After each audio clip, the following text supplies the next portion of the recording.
በስመ አብ ወወልድ ወመንፈስ ቅዱስ አሐዱ አምላክ። በስመ አብ ወወልድ ወመንፈስ ቅዱስ አሐዱ አምላክ። በስመ አብ ወወልድ ወመንፈስ ቅዱስ አሐዱ አምላክ።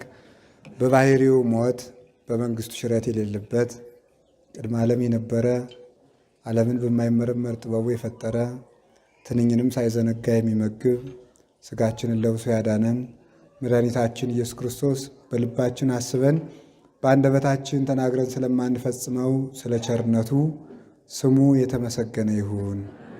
እግዚአብሔርን የወለደችልን እናታችን ቅድስት ድንግል ማርያም ወላዲተ አምላክ፣ ቅዱስ መስቀሉ፣ ቅዱሳን መላእክት፣ ሐዋርያት፣ ሰማዕታት፣ ደናግል፣ መነኮሳት፣ ነቢያት፣ ሁሉም ቅዱሳን ከእግዚአብሔር በታች እንደየክብራቸው ለእነሱ ምስጋና ይድረሳቸው። የተከበሩ አባታችን መላከ ሰላም አባ ዘራ ዳዊት የዚህ ታላቅ ደብር አስተዳዳሪ፣ ቅድም የተጠራችሁት በአጠቃላይ ሊቃውንት፣ የእግዚአብሔር ቤተሰቦች አንድ አምላክ በሚሆን በአብ በወልድ በመንፈስ ቅዱስ ስም እንደምን ሰነበታችሁ? እንደምን አደራችሁ? እንደምን ቆያችሁ? በሀብት ስቦ በረድኤት አቅርቦ እስከዚህ ሰዓት ያቆየን በቅዱስ ቦታው የሰበሰበን አምላካችን እግዚአብሔር ስሙ የተመሰገነ ይሁን። ሁላችሁም እግዚአብሔር በቸርነቱ እንኳን ለዚች ቀን ለእመቤታችን ለቅድስት ድንግል ማርያም በዓል በሰላም አደረሳችሁ። እንደወደደና እንደፈቀደ ልቡናችንን ከፍቶ እንዲያስተምረን ቅዱስ ፈቃዱ ይሁንልን። ለወደፊቱ ግን መምህር ሲጋበዝ እያጨበጨባችሁ እንዳትቀበሉ እሺ። መምህሩ መምህራንን ማክበር ይገባል ብለው ነው፣ ከበጎ ነው። ግን እንደዚህ እያደረጉ ማጨብጨብ የፖለቲካ ቢሮክራሲ ስለሆነ የሚጠቅመን ነገር የለውም አይደለም። ስለዚህ አታጨብጭቡ። እያጨበጨቡ መቀበል ምንም ትርጉም የለውም። ባታጨበጭቡም መናቅ አይደለም፣ ብታጨበጭቡም ክብር አትጨምሩም። ይልቁንም መክፈስፈስ ስለሆነ ይቅር አይሻልም? ትስማማላችሁ? ባትስማሙም እንዳታጨበጭቡ። እንደሱ ነው የምላችሁ። እግዚአብሔር የልቡናችን ደጅ ከፍቶ እንዲያስተምረን ቅዱስ ፈቃዱ ይሁንልን። ወኢያረምም በይንተ ጽዮን ወኢያሐድግ በይንተ ኢየሩሳሌም። ስለ ጽዮን ዝም አልልም በሚል ርዕስ እንማማራለን። ትንቢተ ኢሳይያስ ምዕራፍ 62 ቁጥር 1 ላይ የምናገኘው ኃይለ ቃል ነው። ወኢያረምም በይንተ ጽዮን ወኢያሐድግ በይንተ ኢየሩሳሌም። ስለ ጽዮን ዝም አልልም፣ ስለ ኢየሩሳሌምም ጸጥ አልልም። እስከ ትወፅእ ጽድቄ ከመ ብርሃን፣ ጽድቄ እንደ ብርሃን እስከሚገለጥ ድረስ፣ ወየሐቱ መድኃኒቴ ከመ ማይቶት፣ መድኃኒቴም እንደ ጸዳል እስከሚያበራ ድረስ ስለ ኢየሩሳሌም ስለ ጽዮን ዝም አልልም። ወይሰመይ ስምኪ ስመ ሐዲሰ ዘሰመየኪ እግዚአብሔር፣ እግዚአብሔር በሐዲስ ስም ይጠራሻል። እግዚአብሔር ስምሽን አዲስ ብሎ ይጠራልሻል ይላል የሰራዊት ጌታ እግዚአብሔር። ወይሬው አሕዛብ ጽድቄ፣ አሕዛብ በአንቺ ያደረግኩትን ጽድቄን ያያሉ። ወነገሥት ስብሐቴ፣ ነገሥታትም በአንቺ በጽዮን የምገልጠውን ክብሬን ይመለከታሉ። ወተከውኒ አክሊለ ሰናዬ ውስተ እደ እግዚአብሔር አምላክኪ፣ በእግዚአብሔር በአምላክሽ እጅ መልካም ያማርሽ አክሊል ትሆኛለሽ። ወአክሊለ ስብሐት ውስተ አምላክኪ፣ በእግዚአብሔር በአምላክሽ እጅ የክብር አክሊል የክብር ዘውድ ትሆኛለሽ። ወይትከውኒ ህድግተ፣ አንቺ ጽዮን ኢየሩሳሌም ተጥለሽ ተንቀሽ አትቀሪም ይላል እግዚአብሔር። ስለ ቃሉ የእግዚአብሔር ስሙ የተመሰገነ ይሁን። ኢሳይያስ ነው የተናገረው። ነቢዩ ኢሳይያስ በምርኮ ዘመን እስራኤል ተማርከው ፋርስ ባቢሎን በነበሩበት ዘመን የተነሳ ነቢይ ነው። ከደቂቀ ነቢያት አንዱ ነው። ይሄ ነቢይ ሀብተ ትንቢት ተነስቶት ሳለ በኋላ ንስሐ ገብቶ እግዚአብሔር ሀብተ ትንቢቱን የመለሰለት ልዑለ ቃል የሚባል ባለደረቅ ሐዲስ ወይም ብሉይ ኪዳንን እንደ ወንጌል የተናገረ ነቢይ ተብሎ ይጠራል። የኢሳይያስ ትንቢት ደረቅ ሐዲስ ይባላል። በመጻሕፍት ቋንቋ ደረቅ ሐዲስ ማለት የብሉይ ኪዳን ወንጌል ማለት ነው። እጽዋት ፍሬ ሲያፈሩ ገለባቸውን ልጠን የምንበላቸው እጽዋት አሉ። ሳንልጥ ከናገዳቸው የምንበላቸውም አሉ። ከሌላውም ለምሳሌ ሳይላጥ የሚበላ አንድ ፍሬ ራሳችሁ መጥቀስ ትችላላችሁ። ሙዙ ተልጦ ይበላል፣ ብርቱካኑ ተልጦ ይበላል፣ ሎሚው ተልጦ ይበላል። ሳይላጥ ከነቅርፍቱ የሚበላ ታውቃላችሁ? ምን አለ? ሳይላጥ እንዳለም ይበላ። እንደዚህ አለ። ልክ መጻሕፍትም በወርቃቸው የሚፈጸሙ አሉ፣ እንዳለ በቁማቸው ሰማቸውም ምስጢር ሆነው የሚተረጎሙ አሉ። በብሉይ ኪዳን ከተነገረው ትንቢት ውስጥ ኢሳይያስና ዳዊት የተናገሩት ደረቅ ሐዲስ ተብሎ ነው የሚጠራ። ደረቅ ሐዲስ እንዳለ ከዘመናት በኋላ የሚፈጸመውን በዘመኑ እንደተገኘ አድርጎ ዝም ብሎ ድንግል ትጸንሳለች ብሎ በአማርኛ መናገር የተገለጠ ነገር ነው። ይሄ የማይተረጎም ድንግል ትጸንሳለች፣ ስሙ አማኑኤል ይባላል። ይሄ ደረቅ ሐዲስ ነው እና ከዚህ የተነሳ ልዑለ ቃል ኢሳይያስ ተብሎ ይጠራል። ቃሉ ከፍ ያለ ከነቢያት ይልቅ በትንቢት የበለጠ ይባላል እና የኢየሩሳሌምን ምርኮ ኢየሩሳሌም እንደምትማረክ ይሄንን አስቀድሞ ነግሯቸዋል። ወያረምን በይንተ ጽዮን፣ እናንተ ገና የመከራ ወሬ መስማት አትፈልጉም ብዬ ኢየሩሳሌም ትማረካለች ብዬ መናገሬን አላቆምም። ጽዮን ትማረካለች ብዬ መናገሬን አላቆምም። እናንተ ክፉ ክፉ ነገር መስማት አትወዱም፣ ክፉ ክፉ ነገር ማድረግ ትወዳላችሁ እንጂ ለክፋታችሁ ክፋት ይመጣባችኋል ሲሏችሁ አትወዱም። ግን ባትወዱትም ክፉ ነገር ይመጣባችኋል፣ ጽዮን ትማረካለች፣ ረድኤት ከእናንተ ይርቃል ብዬ መናገሬን አላቆምም። ኢየሩሳሌም ትመዘበራለች ብዬ መናገሬን አላቆምም። መልሶ ደግሞ ባቢሎናውያን ቢከፋቸውም በኃይል ቢጎለብቱም በሰራዊት ቢበረቱም ባቢሎናውያንን ተበቅሎ እግዚአብሔር ጽዮንን እንደገና ያነግሳታል፣ ኢየሩሳሌምን ያንጻታል፣ የተበተኑትን ይሰበስባል፣ ያዘኑትን ያረጋጋል፣ እንባቸውን ያብሳል፣ ኢየሩሳሌም መልሳ ትሰራለች፣ ትንቢተ ነቢያት ይነገራል፣ መሥዋዕት ይሰዋል ብዬ መናገሬን አላቆምም። ነቢይ፣ መምህር፣ ካህን ማለት ሁለቱን ያስተባበረ ነው። አንደኛ ሕዝቡን እንዳይከፋው ብሎ ለሕዝቡ ክፋት የሚመጣ ሲሆን የውሸት ሰላምን የማይሰብክ መሆን አለበት። መከራ እየመጣ አይዟችሁ አይዟችሁ ቢሉት ሕዝቡ በኃጢአቱ ይቀጥልበታል እንጂ አይመለስም። እንደገና ደግሞ ጠላት ይከፋዋል ብሎ ንጉሥ ለወደደው ዘመን ለወለደው ተገዝቶ ባለስልጣኖችን ፈርቶ ቀን እንደሚወጣ የማይናገር መምህርም መምህር አይደለም። ሁለቱንም የሚፈራ ኢሳይያስ ስለዚህ ነው እኔ እስራኤል ደስ እንዲላቸው ብዬ ጥሩ ሰዎች ናችሁ አልልም፣ መከራ ይመጣም የሰላም ዘመን ነው ብዬ አልናገርም። ጽዮን ትማረካለች እወቁት፣ የእውነትን ጽዋ ጨልጡት ቢመራችሁም ብዬ እናገራለሁ እንጂ ሰራዊታቸው ብዙ ነው ብዬ ባቢሎናውያን ይጠፋሉ ብዬ መናገሬንም አልፈራም። ይሄ ሁለቱ ነው።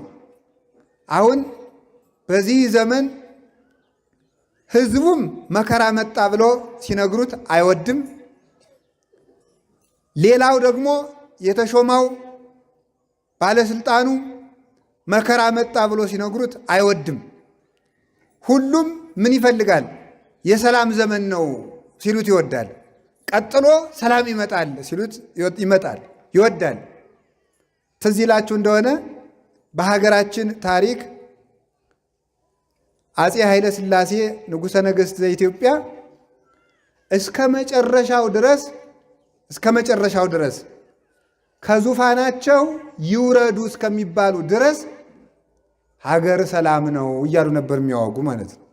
ሀገር ሰላም ነው፣ ኢትዮጵያ ደህና ናት፣ እግዚአብሔር ኢትዮጵያን እያስተዳደራት ነው እያሉ ያወጋሉ። መጨረሻ ላይ አዲስ አበባ የሚቃወሟቸው ሰዎች ገብተው እሳቸውን ከዙፋናቸው አውርደው በሉ ወደ ተዘጋጀለዎት ማረፊያ ይሄዱ ተብለው ወደ እስር ቤት እስከሚወስዷቸው ድረስ ኢትዮጵያ ሰላም ናት ነበር የሚሉት ማለት ነው። ስለዚህ ምንድን ነው ቀድሞ ግን ሲነገሩ ጃንሆይ ሕዝብ እያለቀ ነው፣ ጃንሆይ ኢትዮጵያ ልትፈርስ ነው እየተባሉ ኢትዮጵያ ሰላም ናት ይላሉ። ሰላም ሳይኖር ሰላም ሰላም ይላሉ አለ ኤርምያስ። ሰላም ሳይኖር ሰላም ነው ይላሉ፣ ግን ሰላም የለም። መጨረሻ ላይ ስንት ምሁራንም አለቁ ታውቃላችሁ አይደለም? ህዳር 11 ቀን ከ60 በላይ የኢትዮጵያ ምሁራን በአንድ ቀን እንደ ዶሮ ታንቀው አልቀዋል።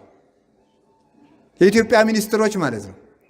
በጊዜ ቢሰሙ ኑሮ፣ በጊዜ ቢስተካከሉ ኑሮ ኢትዮጵያንም ለአውሬ አሳልፈው ባልሰጡ እነሱም በተስተካከሉ ነበረ። ለጥፋት የተዘጋጀች ከተማ ነጋሪት ቢጎስሙባት አትሰማም ይላሉ አባቶቻችን።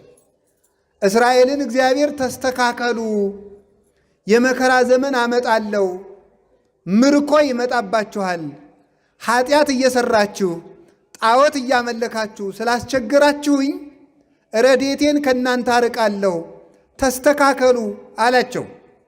ሰላም ነው ይላሉ። እነ ኢሳይያስ ተው ምርኮ ይመጣል ይላሉ። የሐሰት ነቢያት ይመጡና ሰላም ነው ይላሉ። ኤርምያስ መጥቶ እግዚአብሔር መከራ ይመጣል ብሏችኋል ይላል። የሐሰት ነቢያት ይመጡና ሰላም ነው ይላሉ።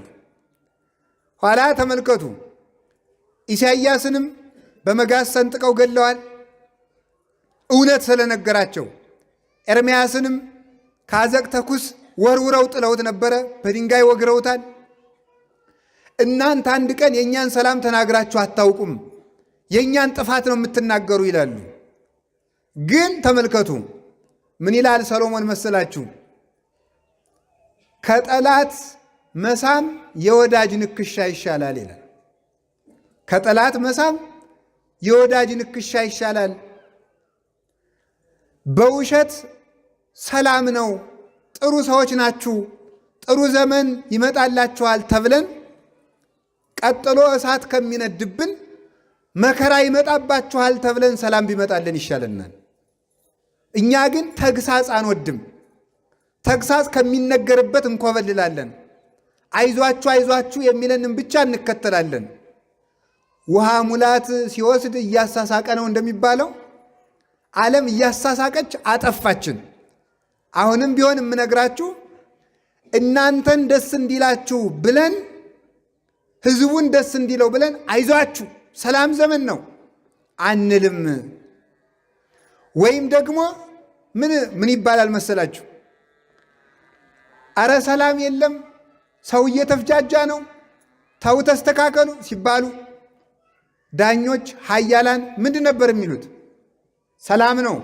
ቤተ ክርስቲያን አካባቢ ሰላም የለም ብላችሁ የምትናገሩ ካህናት፣ መምህራን ተጠንቀቁ ይባላል። ሲመጣ ወዴት ይኬድ? ቀድሞ መስማት ይሻላል። አሁንም ቢሆን የምነግራችሁ ወያረምን በይንተ ጽዮን ባለስልጣን ደስ ይበለው ብለን የሌለውን ሰላም አንናገርም። ነገም ከነገ ወዲያም ሁከት ካለ ሁከቱን እናገራለን። ህዝብ ደስ እንዲለው ብለንም ህዝቡ ሰላም ናችሁ፣ ጥሩ ናችሁ፣ ታስቀድሳላችሁ፣ በዓል ታከብራላችሁ፣ ዋልድባን ትሳለማላችሁ፣ ላሊበላን ትሳለማላችሁ፣ ግሸን ትሳለማላችሁ፣ አክሱን ትሳለማላችሁ። ኢትዮጵያውያን ጻድቃን ናችሁ፣ መጽዋቾች ናችሁ፣ ደጋጎች ናችሁ አንላችሁም። እምንላችሁ ሌቦች ናችሁ፣ ዘማውያን ናችሁ፣ ቀጣፊዎች ናችሁ ነው የምንላችሁ። ይሄኛው ነውም ይሻለን። ትቢያው ካልተራገፈ መስታወቱን ትቢያ ከሞላው ፊትን ማሳየት እንደማይችል ሁሉ ምጽዋት መስታወት ነው፣ ሃይማኖት መስታወት ነው፣ ቅዳሴ መስታወት ነው፣ ጸሎት መስታወት ነው፣ ዝክር መዘከር መስታወት ነው፣ በዓል ማክበር መስታወት ነው፣ ምንኩስና ተክሊል መስታወት ነው፣ ማይሌት መስታወት ነው፣ ሰዓታት መስታወት ነው። ተንኮሉ ደግሞ ትቢያ ነው፣ ቂሙ ትቢያ ነው፣ ትዕቢቱ ትቢያ ነው፣ እርኩሰቱ ትቢያ ነው፣ ዘረኝነቱ ትቢያ ነው፣ ሌብነቱ ትቢያ ነው፣ ጥንቆላው ትቢያ ነው፣ አድመኝነቱ ትቢያ ነው። ይሄ ከወረረው ጸሎታችን ቅዳሴያችን ከእግዚአብሔር ጋር አያስተያይም። የዛገ መስታወት ነው። አሁንም ቢሆን ነገም ከነገ ወዲያ የምነግራችሁ ሁላችንንም እንስተካከል። ተራራው ዝቅ ይበል፣ ትዕቢተኛው ዝቅ ይበል ራሱን። ሜዳ መሬትን የሚገፋው የለም ይላል መጽሐፈ ገነት። ተራራን ይንዱታል እንጂ ሜዳውን የሚንደው የለም፣ ቀድሞ ራሱ ዝቅ ብሏልና። ራሱን ዝቅ ያደረገ ሰው ዝቅ የሚያደርገው ሰው የለም። ራሱን ከፍ የሚያደርገው ሰው ግን ዝቅ የሚያደርገው ብዙ ነው። ለመንገድ አትመቸኝም እየተባለ ይቆፈራል፣ ይናዳል፣ ይደለደላል። ትዕቢተኛን ሰው አጥፊው ብዙ ነው። ትሑትን ሰው ግን ማን ይገፋዋል? ተራራው ዝቅ በል፣ ስርጉጥጉጡ ይምላ፣ ጉጻጉጹ ጎድጓዳው ይምላ። ሁላችን ጎደሎዎች ነን። በጸሎት ጎደሎ ነን፣ በጾም ጎደሎ ነን፣ በስግደት ጎደሎ ነን፣ አነጋገራችን ጎደሎ ነው፣ በትጋት ጎደሎ ነን። ሙላታችን እየተመለከትን ባጭሩ ከምንረካ ጉድለታችን እያየን ብንተጋ ይሻለናል። ሞኝ ሰው ሰይፍ በራሱ አንገት ላይ ካላረፈ የጓደኛው ሞት አይገባውም ይላል ደራሲ። እውነት እኮ ነው። አልተረዳንም እንጂ እየሞትን ነው። ስለዚህ ጉድለታችን መሙላት፣ ጉጻጉዙ ይጠረግ። በልብስ የጠቀለልነው ኃጢአታችን መታየት አለበት፣ መጥራት አለበት። በነጭ ልብስ የጠቀለል ነው፣ በሻሽ የሸፈን ነው፣ በካባ የሰወር ነው፣ በቆብ የሰወር ነው፣ በቀሚስ የሰወር ነው፣ በማህሌት በቅዳሴ በመቋሚያ በጸናጽል በጭራ በመቋሚያ በጥላ የሰወር ነው። ከውስጥ ግን እንደ ተለሰነ መቃብር በውስጥ የሰበሰብነው ጉዳችን ወጥቶ መራገፍ አለበት። ያንን ነው ወያረምን በይንተ ጽዮን። እናንተን ይከፋችኋል ብዬ ስደት ይመጣል ብዬ መናገሬን አላቆምም። እናንተን ይከፋችኋል ብዬ ረሃብ ይመጣል ብዬ መናገሬን አልተውም። ውርደታችሁን እንጂ ሽልማታችሁን አልናገርም ሲል ኢሳይያስ ወያረምን በይንተ ኢየሩሳሌም ወያሃድግ ወያረም በይንተ ጽዮን ወያሃድግ በይንተ ኢየሩሳሌም። ጽድቅ እስከሚገለጥ ድረስ ኢየሩሳሌም አብርታ እስከምትታይ ድረስ ጽዮን እስከምትገለጥ ድረስ እኔ እውነት መናገሬን አላቆምም ይላል። ሁላችንም እንድንስተካከል አምላከ ቅዱሳን ይርዳን። አሁን አንድ የቤት ሥራ ሰጣቸዋለሁ። ከዛሬ ጀምሮ እስከ ልደት ድረስ እስከ ታኅሳስ 29 ድረስ ሁላችሁም ከነገ ጠዋት ጀምራችሁ ክፋታችሁን በወረቀት ጽፋችሁ እስከ ልደት ተስተካክለን መጨረስ አለብን። ያለባችሁን ጉድ ነገ ጠዋት ጀምራችሁ ሁላችሁም በወረቀት ጻፉ። እግዚአብሔርን ፊት ለፊት አድርጋችሁ ሌባ ከሆናችሁ ሌባ ነኝ ብላችሁ ጻፉ። ነገረ ሰሪ ከሆናችሁ ነገረ ሰሪ ነኝ ብላችሁ ጻፉ። ዘማዊ ከሆናችሁ ዘማዊ ነኝ ብላችሁ ጻፉ። ክፋታችን አስተካክለን የልደት አዲስ ሰውነት ይዘን መገኘት አለብን። አዲስ ኢትዮጵያ እንዲመጣ ከፈለጋችሁ አዲስ ሰውነት ይኖራል። አዲስ ወይን ክርስቶስ፣ የክርስቶስ ወይን ሁልጊዜም አይሆመጥጥም፣ አይለወጥም። አሮየ ማሰሮ ስለሆን ግን ቢጨምርብን እናፈሰዋለን። ሰላሙ አይጠቅመንም። ለምን? ለሰላም የሚገባ ሰውነት ስለሌለን። በረከቱን አንቀበልም፣ ለበረከት የሚገባ ሰውነት ስለሌለን። ክፋታችን መተው አለብን። በእውነት ቂማችን መተው አለብን። እኔ እውነቴን ነው የምነግራችሁ። ተንኮለኛ ሰው እንኳን ስለት፣ እንኳን ምጽዋት፣ እንኳን ዝክር መሰከር፣ እንኳን የወርቅ ጥላ ማምጣት እጁን ቆርጦ ለእግዚአብሔር መስዋዕት አድርጎ ቢያቀርበው እንኳን እግዚአብሔር አይቀበልም። እግዚአብሔር የሚፈልገው የዋህ ሰውነት ነው። እግዚአብሔር የሚፈልገው ቂም የሌለበት ሕሊና ነው። ተመልከቱ። እግዚአብሔር ጥቀ ኄር እግዚአብሔር ለርቱዓነ ልብ እኮ እንደዚህ እኮ ነው። እግዚአብሔር ልቡናቸው ቅን ለሆነ ለእስራኤል ቸር ነው። ቅን ልቡና ላለው ጥመት ለሌለው ልቡ ለአብድ ውስጥ ተጸጋሙ አለ ሰሎሞን። የሰነፍ ሰው ልቡ በግራው ነው። ይውላችሁ እንዴ የሌላ ሰው ልብ በቀኝ የአንዱ ሰው ልብ በግራው ነው እንዴ? የሰነፍ ሰው ልብ በግራ ነው ማለት ሁልጊዜ ግራውን ነው የሚያስብ ማለት፣ ጠማማ ነው የሚያስብ እና ርቱዓነ ልብ መሆን ይገባል። በሰረቀ ለጻድቃን ወለ ርቱዓነ ልብ ትፍሥሕት። ይሄ እኮ ነው በቃ ርቱዓነ ልብ ለሆኑ ለአብርሃም፣ ለይስሐቅ፣ ለያዕቆብ ብርሃን ክርስቶስ ተወለደላቸው። ለጠማማው ግን ክርስቶስ ሐዘን እንጂ ደስታ አይደለም። ይሄ ጾም ሲያልቅ ክርስቶስን ልደት እናከብራለን። አዎ በሰረቀ ለጻድቃን ብርሃን ክርስቶስ ለጻድቃን ለአብርሃም፣ ለይስሐቅ፣ ለያዕቆብ ተወለደ። አንድም መጽደቅ ለሚሹ ሁሉ ተወለደላቸው። ለጠማሞች ግን ተወለደባቸው። ዝንቱ ሕፃን ስዩም ለድቀቶም ወለተንሥኦቶም። ይህ ሕፃን ለውድቀትም ለትንሣኤም የተሰየመ ነው። ክርስቶስ ለጠማሞች ውድቀታቸው ነው፣ ለቅኖች ትንሣኤያቸው ነው። ክርስቶስን ያህል ጌታ እያመለክን ገነትን ያህል ሀገር ተስፋ እያደረግን ድንግል ማርያምን ያህል እናት እያለን መስቀልን ያህል ጋሻ እያለን መነሳት ያቃተን ለምን ይመስላችኋል? ጠማሞች ስለሆን ነው። ጸሎት አንሶን መሰላችሁ? ማሕሌቱ አንሶ ነው? ሰዓታቱ አንሶ ነው? ቅዳሴው አንሶ ነው? ከኢትዮጵያ በላይስ ይሄ ላሳር ነው። ከኢትዮጵያ በላይ ሰዓታት መላእክት እንደሆኑ እንጂ ከኢትዮጵያ በላይ ማሕሌት መላእክት እንደሆኑ እንጂ ከኢትዮጵያ በላይ ጾም መላእክት እንደሆኑ እንጂ ከኢትዮጵያ በላይ ምጽዋት በፍጹም የለም።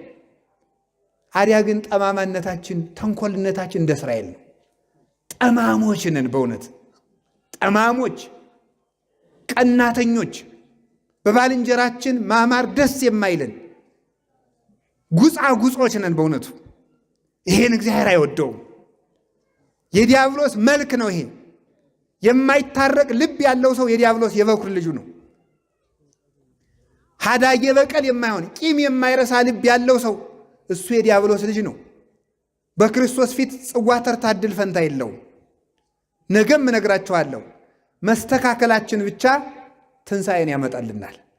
መስተካከላችን፣ አንደበታችን መለፍለፉን ሲያቆም፣ አድማውን ሲያቆም፣ መራገሙን ሲያቆም፣ ነገር ስራውን ሲያቆም፣ በጠላት መጸለዩን ሲያቆም፣ ሰውነታችን በሙሉ ሲስተካከል፣ ያን ጊዜ እግዚአብሔር ብርሃንን ያወጣል።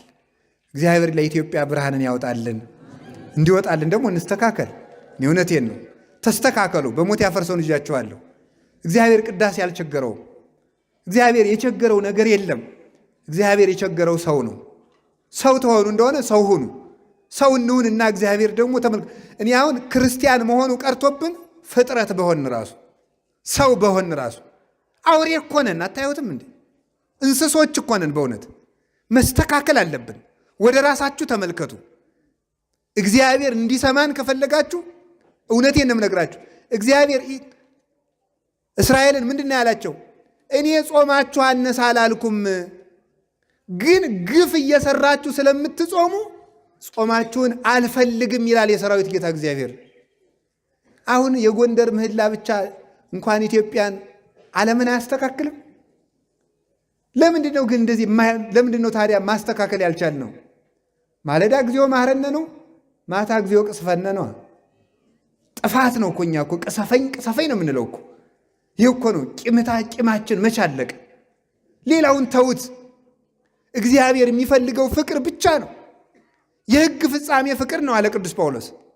የሕግ ፍጻሜ ፍቅር ነው። ሕግ ሁሉ የሚፈጸመው በፍቅር ነው። 10ሩ ሕግጋት የሚፈጸሙት በፍቅር ነው።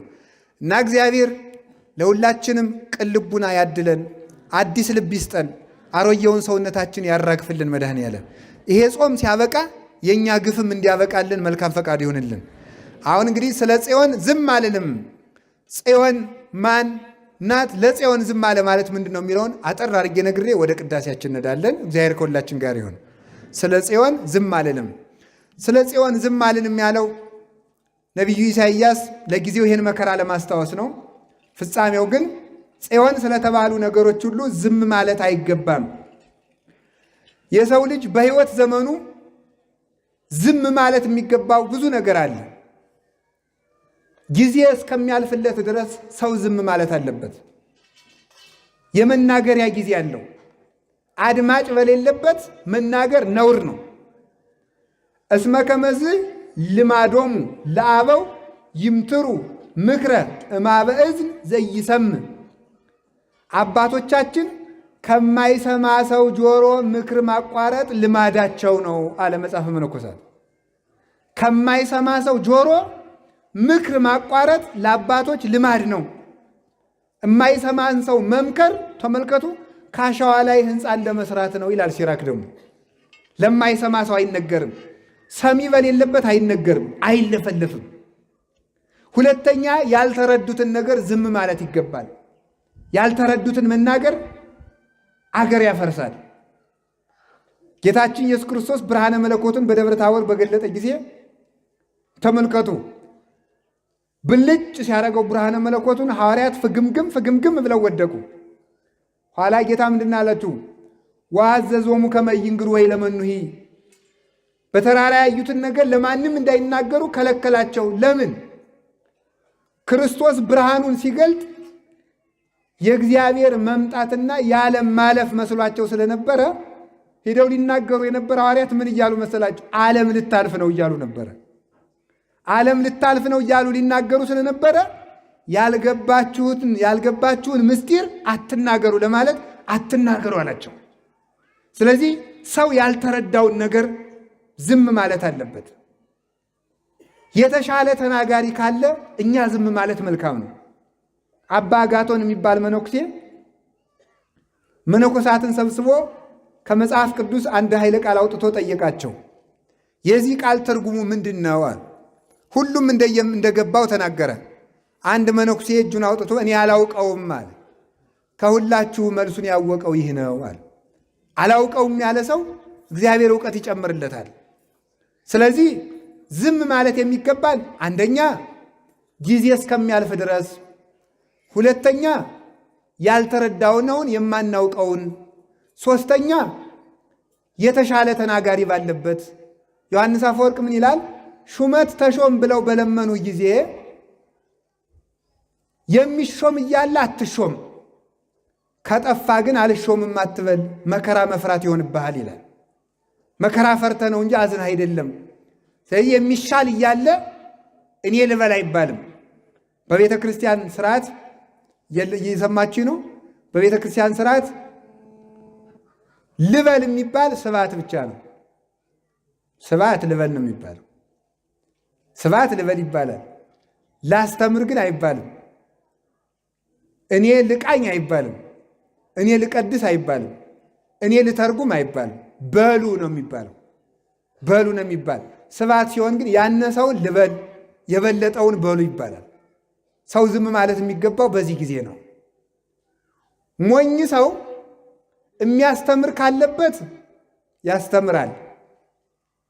የሚያስተምር በሌለበት ሊማር ትምህርት ቤት ይሄዳል። ይሄ ግሩም ነው። አሁን አንዳንድ ሰው አይገርማችሁ?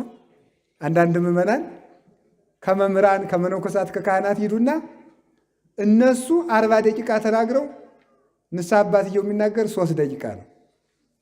ይኸውላችሁ ጅል ሰው በሚማርበት ጊዜ ያስተምራል። በሚያስተምርበት ጊዜ ደግሞ ስለሌለው ሊማር ይሄዳል። ከምትማሩበት ቦታ አታስተምሩ። ከምታስተምሩበት ቦታ የምትናገሩት እንዳታጡ። ስለዚህ ማስረጃው ዝም የሚሻል በሚናገርበት ጊዜ ዝም። ሌላስ ስለኛ ክፉውን ነገር ሲናገሩ ዝም ነው። ተመልከቱ አሌ ለክሙ ሶበ ይብሉ ሰብ ሰናየ በእንቲአክሙ። ሰዎች ስለ እናንተ መልካም ሲናገሩላችሁ ወዮላችሁ። ሰዎች ስለ እናንተ ክፉ ሲናገሩ ግን ብፁዓን አንትሙ፣ ያን ጊዜ ንዑዳን ክቡራን ናቸው። አልቦ ገብር ዘያቢ ምግዚኡ፣ ከጌታው የሚበልጥ ባሪያ የለም። ወአልቦ ሐዋርያ እምዘፈነወ ከመምህሩ የሚበልጥ ደቀ መዝሙርም የለም። እኔን ከተሰደብኩ እናንተማ እንዴት አትሰደቡ? ስለ እናንተ ክፉ ነገር ሲናገሩባችሁ ዝም በሉ። ዝም ማለት አሁን ምን ይጠጋናል በእውነቱ ማለት ነው። አንድ አባት አባ ጋቶን ነው ቅድም የነገርኳችሁ። አንድ ሰው መጣና ሌባው አጋቶን አንተ ነህ አለው። አዎን። ዝም አለው። ዘማዊ አጋቶን አንተ ነህ? ዝም። ሰነፉ አጋቶን አንተ ነህ? ዝም። የማይረባው አጋቶን አንተ ነህ? ዝም። መናፍቁ አጋቶን አንተ ነህ? አይደለሁም። ለሃይማኖት ሲባል ዝም አይባልም ማለት ነው። ዝም የማይባል መቼ ነው የሚለውን ላመጣላችሁ ነው። ስለ ራስ ዝም ማለት የባልንጀራውን ስድብ የሚታገስ ሰው የክርስቶስን መስቀል ብለተ ዓርብ እንደተሸከመ ይቆጠርለታል ይላል። ሲሰደብ ዝም ያለ ሰው አንድ አባት ሌባ አለው፣ ዝም። ኋላ አህያ አለው፣ የአህያን ያህል ማድረግ አህያ ጌታዋን በሆሳይና ተሸክማ ያመሰግነች፣ ውይ እኔ አህያ ያህል እኔ ዲያብሎስን ተሸክሜ የምኖር ሰው። ድንጋይ አለው፣ ይህ ድንጋይ ያህል ማይረግ ድንጋይ ቤተ ክርስቲያን ታንጾበት ሰው ሲያጸድቅ የሚሆን የቤት መሰረት የሚሆን የክርስቶስና የጴጥሮስ ምሳሌ አንተን ምን እልሃለሁ ብሎ ጥሎተድ ስድብ አጥቶ ማለት ነው። ስድብ አጥቶ አሁን እኛ እኮ እንዲያው ትዕቢታችን ስታዩት ፈጣሪ ተሰድቦ እኛ አንድ ነገር ሲናገሩ መች ተናግረውን ነው ገና ሊናገሩን አስበዋል ብለን እኮ የምንበሳጭ ሰዎች እኮ ነው። እገሌ ስለ እኔ እንዲህ ሊል አስቦ ነው ብለን ትርጉም ሰተን እኮ ነው የምንናደደው ማለት ነው። ሁከታችን ብስጭታችን ማለት ነው። ቅዱስ ዮሐንስ አፈወርቅ ምን ይላል? አንተ ቁጣን እግዚአብሔር ፈጥሮብኝ ነው አትበል። አዎ ቁጣን የፈጠረ እግዚአብሔር ነው። ቁጣን የፈጠረ ግን አራት ነገር እንድንቆጣ ነው። አንደኛው ራሳችን እንድንቆጣው፣ ብሉ ሲያሰኝ አልበላም ማለት። ሙሴ ጸሊም በበረሃ ሳለ አንተ ስጋ አምሮሃል ሲለው እባቡን ጠብሶ ስጋ ከፈለከ ይህም ብላ ይለዋል፣ ጾሙን እንዳያሽረው። ከዚህ በኋላ ተመልከቱ መቃርስን፣ ቅዱስ መቃርስን ሴት አግባ አሰኘው። መነኩሴ ነው። ጭቃይቱን አቦካና ጭቃይቱን አብኩቶ በሰው ምስል አድርጎ ይች እንግዲህ ሴት ናት ይችን ሚስት አድርግና እንግዲህ እስቲ ለዚች ቆፍር መቃርስ ከሆነልህ አለው። ለዚች የምታበላትን ስራ እንግዲህ አለው። እየሰራ ድክም ሰርተ ማብላት ካልሆነ ለምን ሚስት ታስባለህ? 24 ሰዓት እየቆፈረ ሰውነቱን ገሰጸው ራስን ለመቆጣት። እኔ በዚህ ዘመን ራሱ አንድ ገዳም ላይ የማውቃቸው አባት አሉ። እስከ 6 ሰዓት ይጸልዩና 6 ሰዓት ከሌሊቱ 6 ሰዓት ሲደክማቸው እንዳያነቡ አንደበታቸው ይደክማል፣ ጉልበታቸው ይንቀጠቀጣል። ነገ ጎስቋሌ ዛሬ ቁመ ማደር ካቃተህ ነገ በንጉሠ ሰማይ ወምድር በእግዚአብሔር ፊት ምንህን ይዘህ ትቆማለህ ብለው ራሳቸውን ከግድግዳው ጋር አስረው ያድራሉ። ራስን መቆጣት፣ ተኙ ሲል ገስጾ ማስነሳት፣ ብሉ ሲል እምቢ ማለት፣ ለመልካም ነገር ሰውነትን መቆጣት። ሌላስ አጋንንትን መቆጣት። ተኙ፣ ብሉ፣ ተጣሉ ሲሉ ወግድ። መብል እሰጥሃለሁ ሃይማኖትን ካድ፣ ለእኔ መብል የክርስቶስ ነው። ልብስ እሰጥሃለሁ ሃይማኖትን ካድ፣ ለእኔ ልብስ የክርስቶስ ነው። በሰላም አኖርሃለሁ፣ ለእኔ ሰላም የክርስቶስ ነው። መታከሚያ እሰጥሃለሁ፣ ለእኔ የጤና የክርስቶስ ነው። ቤት እሰጥሃለሁ፣ ለእኔ ሀገር የክርስቶስ ነው ብሎ አጋንንትን መቆጣት፣ ለሚያቀርበው ነገር መልስ መስጠት። ዲያብሎስ መነኮሳትን በገዳም ባይታውያንን ከበዓታቸው ይሄድና በስግደት ይፈታተናቸዋል፣ በጸሎት ይፈታተናቸዋል፣ በትጋት ሁሉን ካሸነፉት ምን ያደርጋል መሰላቸው? ሰው ዞባቸው ይመጣል። እናንተን ማለት ነው የከተማ ሰዎች እናንተን ይዝና ቋንጣይቱን አስቀጥቅጦ ይችን አባቴ ባይሆን እሑድ ይቅመሱ ይላል። ያዘነ መስሎ አውቁ እኮ ነው። ይችን ይቅመሱ፣ በእሷይቱ ለጨጓራው ጥሩ ናት ይላል። አዝኖለት ለባይታዊ። አሁን ሰይጣን አዝኖ አውቆ እኮ ነው ይውላችሁ። ያለመዱትን ያስለምዳቸዋል። ግድ የለዎትም አባቴ ቢኖሩልን ነው አገሪቱ በጸሎት በሶ ጸሎት እስቲ እንዲሰነብቱልን ይቅመሱት እህል ይቅሙ። ያችን ያበላቸዋል። ያችን መብል ሁል ጊዜ አትገኛለን። ሲጠፋ ከተማ ይመጣሉ። ያውቅበታል። አጀግኒ ዲያብሎስ አዝኖ ከመቸለቶ ነው እሱ የሚያዝን። እንደዚያ ይፈትና እምቢ ብለው ከገዳማቸው ሲጸኑበት ደግሞ ምን ያመጣል መስላችሁ? በሽታ ያመጣባቸዋል። በበሽታ ስቂት ያደርጋቸዋል። በሽታውን ታግሰው ሲሰግዱ ሲጸልዩ ደግሞ ምን ይላቸዋል መስላችሁ? አንተ እግዚአብሔርን ይህን ያህል ጨካኝ አረከው ይለዋል። ታመህ እንኳን ጸልይ ይልብልሃል። እግዚአብሔር እኮ የማያውቀው የለም ተኛ ይለዋል። እረፍ እግዚአብሔር ጨካኝ ምስል ይለዋል። እኔ ጨካኝ ነው አላልኩም ወንድሜ፣ መሐሪነቱን አስቤ ነው የምተጋ ካለው ደግሞ መልሶም ይለዋል እግዚአብሔርማ ጨካኝ ነው ይላል። በሌላ ቀን መጥቶ ቆይ መቼ ነው የሚያሳርፍህ ይለዋል። ቀልድ ይመስላችኋል ክርስትና እንዴ? እኔና እናንተ እኮ ተውት፣ እኛን ሰይጣንም የሚነካን አይመስለኝም። እኔ ባይታውያንን እኮ ማለት ነው ዳዊት አላቋርጥም ካሉት በጥፊ ብሎ እኮ ዳዊታቸውን ሁሉ ይቀማቸዋል። ዳዊታቸውን ቀምቶ ደግሞ ምንድን ነው የሚያደርገው? አንተ እግዚአብሔር ካለ ቶ ሌላውን ቶ ጤናህን አይስጥህ፣ ምግብ አይስጥህ፣ ልብስ አይስጥህ፣ ባይሆን እኔን አያባረረልህም ወይ ይላል። በጣም ነው እኮ የሚገርሙ። እግዚአብሔር ካለ የምትጸልየው ጸሎት ባይሆን ሰይጣንን አያሸሽልህም ወይ ይላል። መቼ ነው የሚያሳርፍህ እግዚአብሔር? ሁልጊዜ ስቃይ መቼ ነው የምታርፍ ይለዋል። ሞኝ የኔ ረፍት በሰማይ ነው ይለዋል። ያ ጀግናው የወንጌል አርበኛ የሆነው ባይታዊ እንዲያ ነው የምለው። የኔ ረፍቴ ክርስቶስ ነው። በክርስቶስ ክርስቲያን መሆን በራሱ ረፍት ነው። ረፍት ማለት መተኛት አይምሰልህ። ረፍት ማለት መብላት አይምሰልህ። ረፍት ማለት ልብስ አይምሰልህ። ረፍት ይለዋል ክርስቶስ። ለእኔ የክርስቶስ ልጅ መባል ረፍት ነው ብለው ይመልሱለታል። ይሄ ነው ጋኔንን መቆጣት ማለት። ደግሞ ምን ይላል መሰላችሁ? ጋኔንን ተቆጡት። ከብዙ የኃጢአት ውድቀታችሁ ስትመለሱ ምን ይላችኋል መሰላችሁ? አሁን እንደዚያ ስትላደርግ ኑሮ እግዚአብሔር ሊምረህ ነው፣ እግዚአብሔር ሊምረህ ነው። ብዙ ምዕመናን ደግሞ ሲሰግዱ ምን ያልኳል? አሁን እኮ የምትሰግድ እኮ ለእኔ ነው ይላቸዋል። በህሊናቸው መጥቶ የምትሰግድ እኮ ለእኔ ነው፣ አትልፋ፣ እግዚአብሔር አይምርህም። እንዲሁ አንተ የሲኦል መዝጊያ ነህ፣ ዝም ብለህ የምትለፋው እንዴ። ብትረሳ እገሌን የገደልከውን እግዚአብሔር ይረሳው መሰለ? ቢረሳ እግዚአብሔር ያስወረድሽውን ጽንስ ይረሳልሽ መሰለሽ? ሞኝ አትልከም ይልቅ ይላል። ደግሞ ያዘነ መስሎ መልሱ ምንድን ነው? ሆነም ቀረም ከእግዚአብሔር አንተ አትሻለኝም ነው መልሱ። ባይምረኝ እንኳን እግዚአብሔር እያልኩ ሞታለሁ። አንተ ነፍሰ ገዳይ ነህ፣ አንተ ደም አፍሳሽ ነህ፣ አንተ ውሸታም ነህ። ለዲያብሎስ እንዲህ ብላችሁ መልሱለት። ማምላክ ዲያብሎስ በህሊናችሁ አትረቡም አትጠቅሙ ሲላችሁ አንተ መቸለት ወዲህ ነው ደግሞ የምትሰብከው። አንተ ከጥንት ጀምረ ባለቤቱ መድኃኔ ዓለም ኢየሱስ ክርስቶስ እስመ ሐሳዊ ውእቱ ወአቡኃ ሐሰት የሐሰት አባቷ ነው ብሎብሃል። ወሶበ ይነብብ ሐሰተም ዚአሁ ይነብብ የውሸት ነቅነህ እስመ እምትካት ቀታሌ ነፍሰተ ውእቱ ብሎሃል። አንተ ነፍሰ ገዳይ ነህ።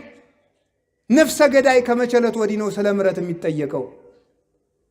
ነፍሰ ገዳይ ከመቸለት ወዲህ ነው ሽማግሌ የሚሆነው። እባብን ለርግብ አዛኝ ያደረጋት ማን ነው? ዘንዶን ለበግ ግልገል አዛኝ ያደረገው ማን ነው? ነጣቂውን አንበሳ አዛኝ ያደረገው ማን ነው? ስለ ላም። ጅብን ስለ አህያ ተቆርቋሪ ያደረገው ማን ነው? አንተ ነፍሰ ገዳይ ነህ፣ ለእኔ ልትቆረቆርልኝ አትችልም ብሎ ዲያብሎስን መቆጣት። በጾም ጊዜ የምግብ ሽታ ሲያሸታችሁ ዲያብሎስን መቆጣት። እኔ የሕይወት እንጀራ ነኝ ብሏል መድኃኔ ዓለም ማለት። አኮ በህብስት ክመ ዘይሐዩ ሰብ፣ ሰው በእንጀራ ብቻ አይኖርም ብሏል መድኃኔ ዓለም ማለት። በምግብ በፍስክ ጊዜ የማታገኙትን ጋባዥ በጾም ጊዜ ሻይን ጠጣ የሚል ሰው እያንጓልል ያመጣላችኋል። ይሄ ዲያብሎስ ተንኮል እኮ ነው ይሄ ማለት። ይሄንን ራሱ አውቆ ለዲያብሎስ መልስ መስጠት።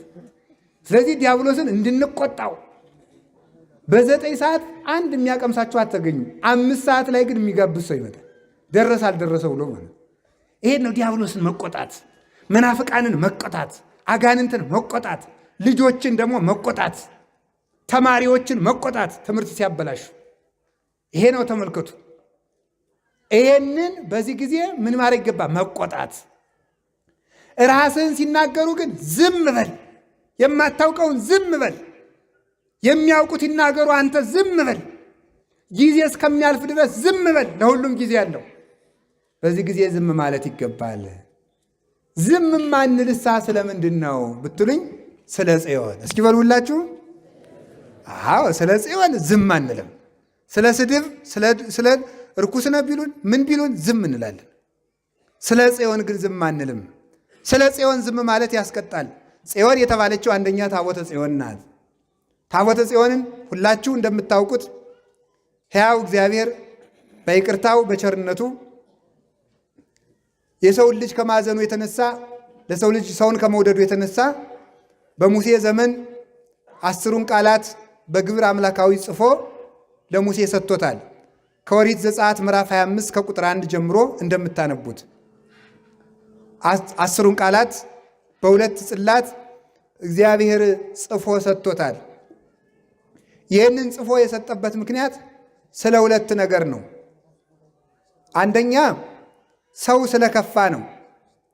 ቀድሞ ታቦት አልተጻፈም ነበረ። ታቦት የመጣው የሰው ልጅ ከክብሩ ስለተዋረደ ነው። እስከ ሙሴ ድረስ ታቦት አልነበረም። ለምንድን ነው ያልነበረው ስትሉ፣ ሰው ራሱ ታቦት ስለነበረ ነው። ሰው ራሱ ታቦት ነበረ። ቃለ እግዚአብሔር በብራና ላይ እንደሚቀረጸው እንደሚጻፈው የሰው ልጅ የእግዚአብሔር ብራና ነበረ። እግዚአብሔር ይጽፍበት ነበረ። በኋላ ግን ሰው እየከፋ ሲመጣ፣ የሰው ልጅ እየደበዘዘ ሲመጣ በተዘረሰ በተደለዘ ብራና ላይ ማን ይጽፋል? ሰው እየከፋ ሲመጣ የእግዚአብሔር የሕጉ ማደሪያ መሆኑ እየቀረ መጣ። እየቀረ ሲመጣ በልባችን ይጻፍ የነበረውን ሕግ እግዚአብሔር በድንጋይ ላይ ጽፎ ሰጠ። ሰው መውረዱ ነው። አንድ እሱ ነው። ሁለተኛ የሰው ልጅ እግዚአብሔር መስሎ የተፈጠረ ነውና የሚታይ የሚዳሰስ የአምልኮ መሳሪያ አያሻውም ነበረ።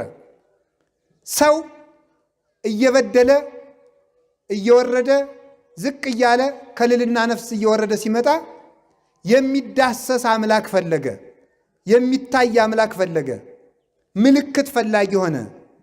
ከዚህ የተነሳ እግዚአብሔር ቸር ነውና ለተቀረጹ ለአሕዛብ ጣዖታት እንዳይሰግዱ የሚታይ የአምልኮ መስመር ከፈለጋችሁ እናንተ ወደ እኔ የምትመጡበት እኔ ወደ እናንተ የምመጣበት ምልክት የሚሆን የሚዳሰስ የከበረ ነገር ልስጣችሁ ብሎ እግዚአብሔር ሙሴን ወደ ተራራ አውጥቶ 40 መዓልት 40 ሌሊት ከጾመ በኋላ 10 ሕግጋትን በሁለት ጽላት እግዚአብሔር በጣቱ ጽፎ ማለት እግዚአብሔር በጣቱ እንዲህ እያደረገ ይጽፋል ማለት አይደለም። በስልጣኑ ተጻፉ ሲላቸው እግዚአብሔር አክብሮ በሁለት ጽላት ቀርጾ ሰጠ። ያንን ጽላት ቀርጾ ቢሰጥም ነገር ግን ሰዎች ጣዖት እያመለኩ ስላስቸገሩ ከመሬት ሙሴ ጽላቱን ይዞ ሲመጣ እስራኤል ጣዖት እያመለኩ አገኛቸው። ያንን አንዱን ጣዖት በአንድ ጽላት አንዱን ጣዖት በአንድ ጽላት ቢመጣው ሁሉም ተሰበረ። ኋላ እግዚአብሔር ሙሴን ምን አደረገው? ቀድሞ እንዳሳየው አድርገህ ሸምሸር ሰጢን ከሚባል ወይም ግራር እንጨት ነው ከማይነቅዝ እንጨት ሙሴ አንተ ታቦት ቀርጸህ ውጣ እኔ ባርካቸዋለሁ አለ። ሙሴ ሁለቱን ጽላት ከማይነቅዝ እንጨት ቀርጾ ወጣ። ከማይነቅዝ እንጨት ሲቀርጽ በወርቅ እንዲለብጠው፣ መያዣ ቀለበት እንዲያበጅለት፣ መሸከሚያ እንዲያበጅለት፣ መግጠሚያ እንዲሰራለት፣ መቀመጫ እንዲያበጅለት፣ ከውስጡ ላይ ደግሞ የፈሰሰ ወይም ደግሞ ብጽብጽ ወርቅ የደቀቀ የላመ ወርቅ እንዲያፈስበት፣ በወርቅ እንዲያስጌጠው እግዚአብሔር አዘዘው። ከማይነቅዝ እንጨት የተቀረጸ ነው። ያንን ታቦት ጽላት ሙሴ ቀረጸ። ያንን ጽላት ሙሴ ቀርጾ ቢወጣ 10ሩ ቃላት በግብር አምላካዊ በእግዚአብሔር ጥበብ ማለት ነው ተቀርጸው ተገኙ። ታቦቱን የቀረጸው ጽላቱን የቀረጸው ሙሴ ነው። ቃሉን የጻፈበት ግን እግዚአብሔር ነው። 10ሩን ቃላት ጻፈባቸው። ያችን ጽላት ምን ብሎ ጠራት? የእግዚአብሔር የቃል ኪዳኑ ታቦት፣ የእግዚአብሔር የሕጉ ታቦት፣ የእግዚአብሔር የምስክሩ ታቦት ጽዮን ተብላ ተጠራች። የእግዚአብሔር የሕጉ ታቦት የተባለው ሕጉን ጽፎ ስለሰጠባት ነው። የምስክሩ ታቦት መባሏ ታቦት ዘስም፣ ደብተራ ዘስም፣ ደብተራ ስም ይባላል። የምስክር ድንኳን የምስክር ታቦት ይባላል። እግዚአብሔር ከሰው ጋር ለመሆኑ ምስክሩ ታቦቱ ስለሆነ፣ ሰው እግዚአብሔርን ለማምለኩ ምስክሩ ታቦቱ ስለሆነ የምስክሩ ታቦት ይባላል። የምስክሩ ጽላት ይባላል። እግዚአብሔር ከኛ ጋር ለመሆኑ ማስረጃው ታቦቱ ነው። እኛ እግዚአብሔርን ለማክበራችን ማስረጃው ምንድን ነው? ታቦቱ ጽላቱ ነው። ስለዚህ የምስክሩ ታቦት ይባላል። እግዚአብሔር መኖሩን የሚገልጥበት በላይ የስርየት መክደኛ አብጅልበትና 10ሩን ቃላት የያዘችውን ጽላት ታቦተ ጽዮንን ከታቦቱ ውስጥ ጽላቱን ከታቦቱ ውስጥ በብሉይ ኪዳን ታቦት የሚባለው ጽላቱ የሚቀመጥበት ነው። ጽላት የሚባለው 10ሩ ቃላት የተጻፉበት ነው። ጽሌ ነው፣ አንድ ነው። ጽሌ ነው የሚባለው። ጽላት የተባለው በለምዶ ነው እንጂ ጽሌ አንድ ሲሆን ጽሌ ነው የሚባለው። ጽላት የተባለው በልምድ በስቶ ቀርቶ ነው እንጂ የብዙ ነው። ጽላት ማለት ጽላቶች ማለት ነው። ስለዚህ ታዲያ ጽላት ወይም ጽሌው ከምን ይቀመጣል? ከታቦቱ ውስጥ። ታቦቱ ምን አለው? መክደኛ አለው። መክደኛ አለው።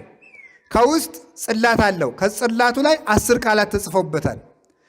ከመክደኛው ላይ ደም ይረጨዋል ሙሴ፣ አሮን ይረጨዋል፣ ያትመዋል። ያ የስርየት መክደኛ ይባላል። በዚያ የስርየት መክደኛ ላይ ማን ይገለጥበታል? እግዚአብሔር ይገለጥበታል። እግዚአብሔር ይታያል። እግዚአብሔር ለሙሴ ድምፅ ያሰማዋል። በታቦቱ ቀኝና ግራ 2 ኪሩቤል እንደሚናተፍ አውራ ዶሮ ሆነው ተስለውበታል።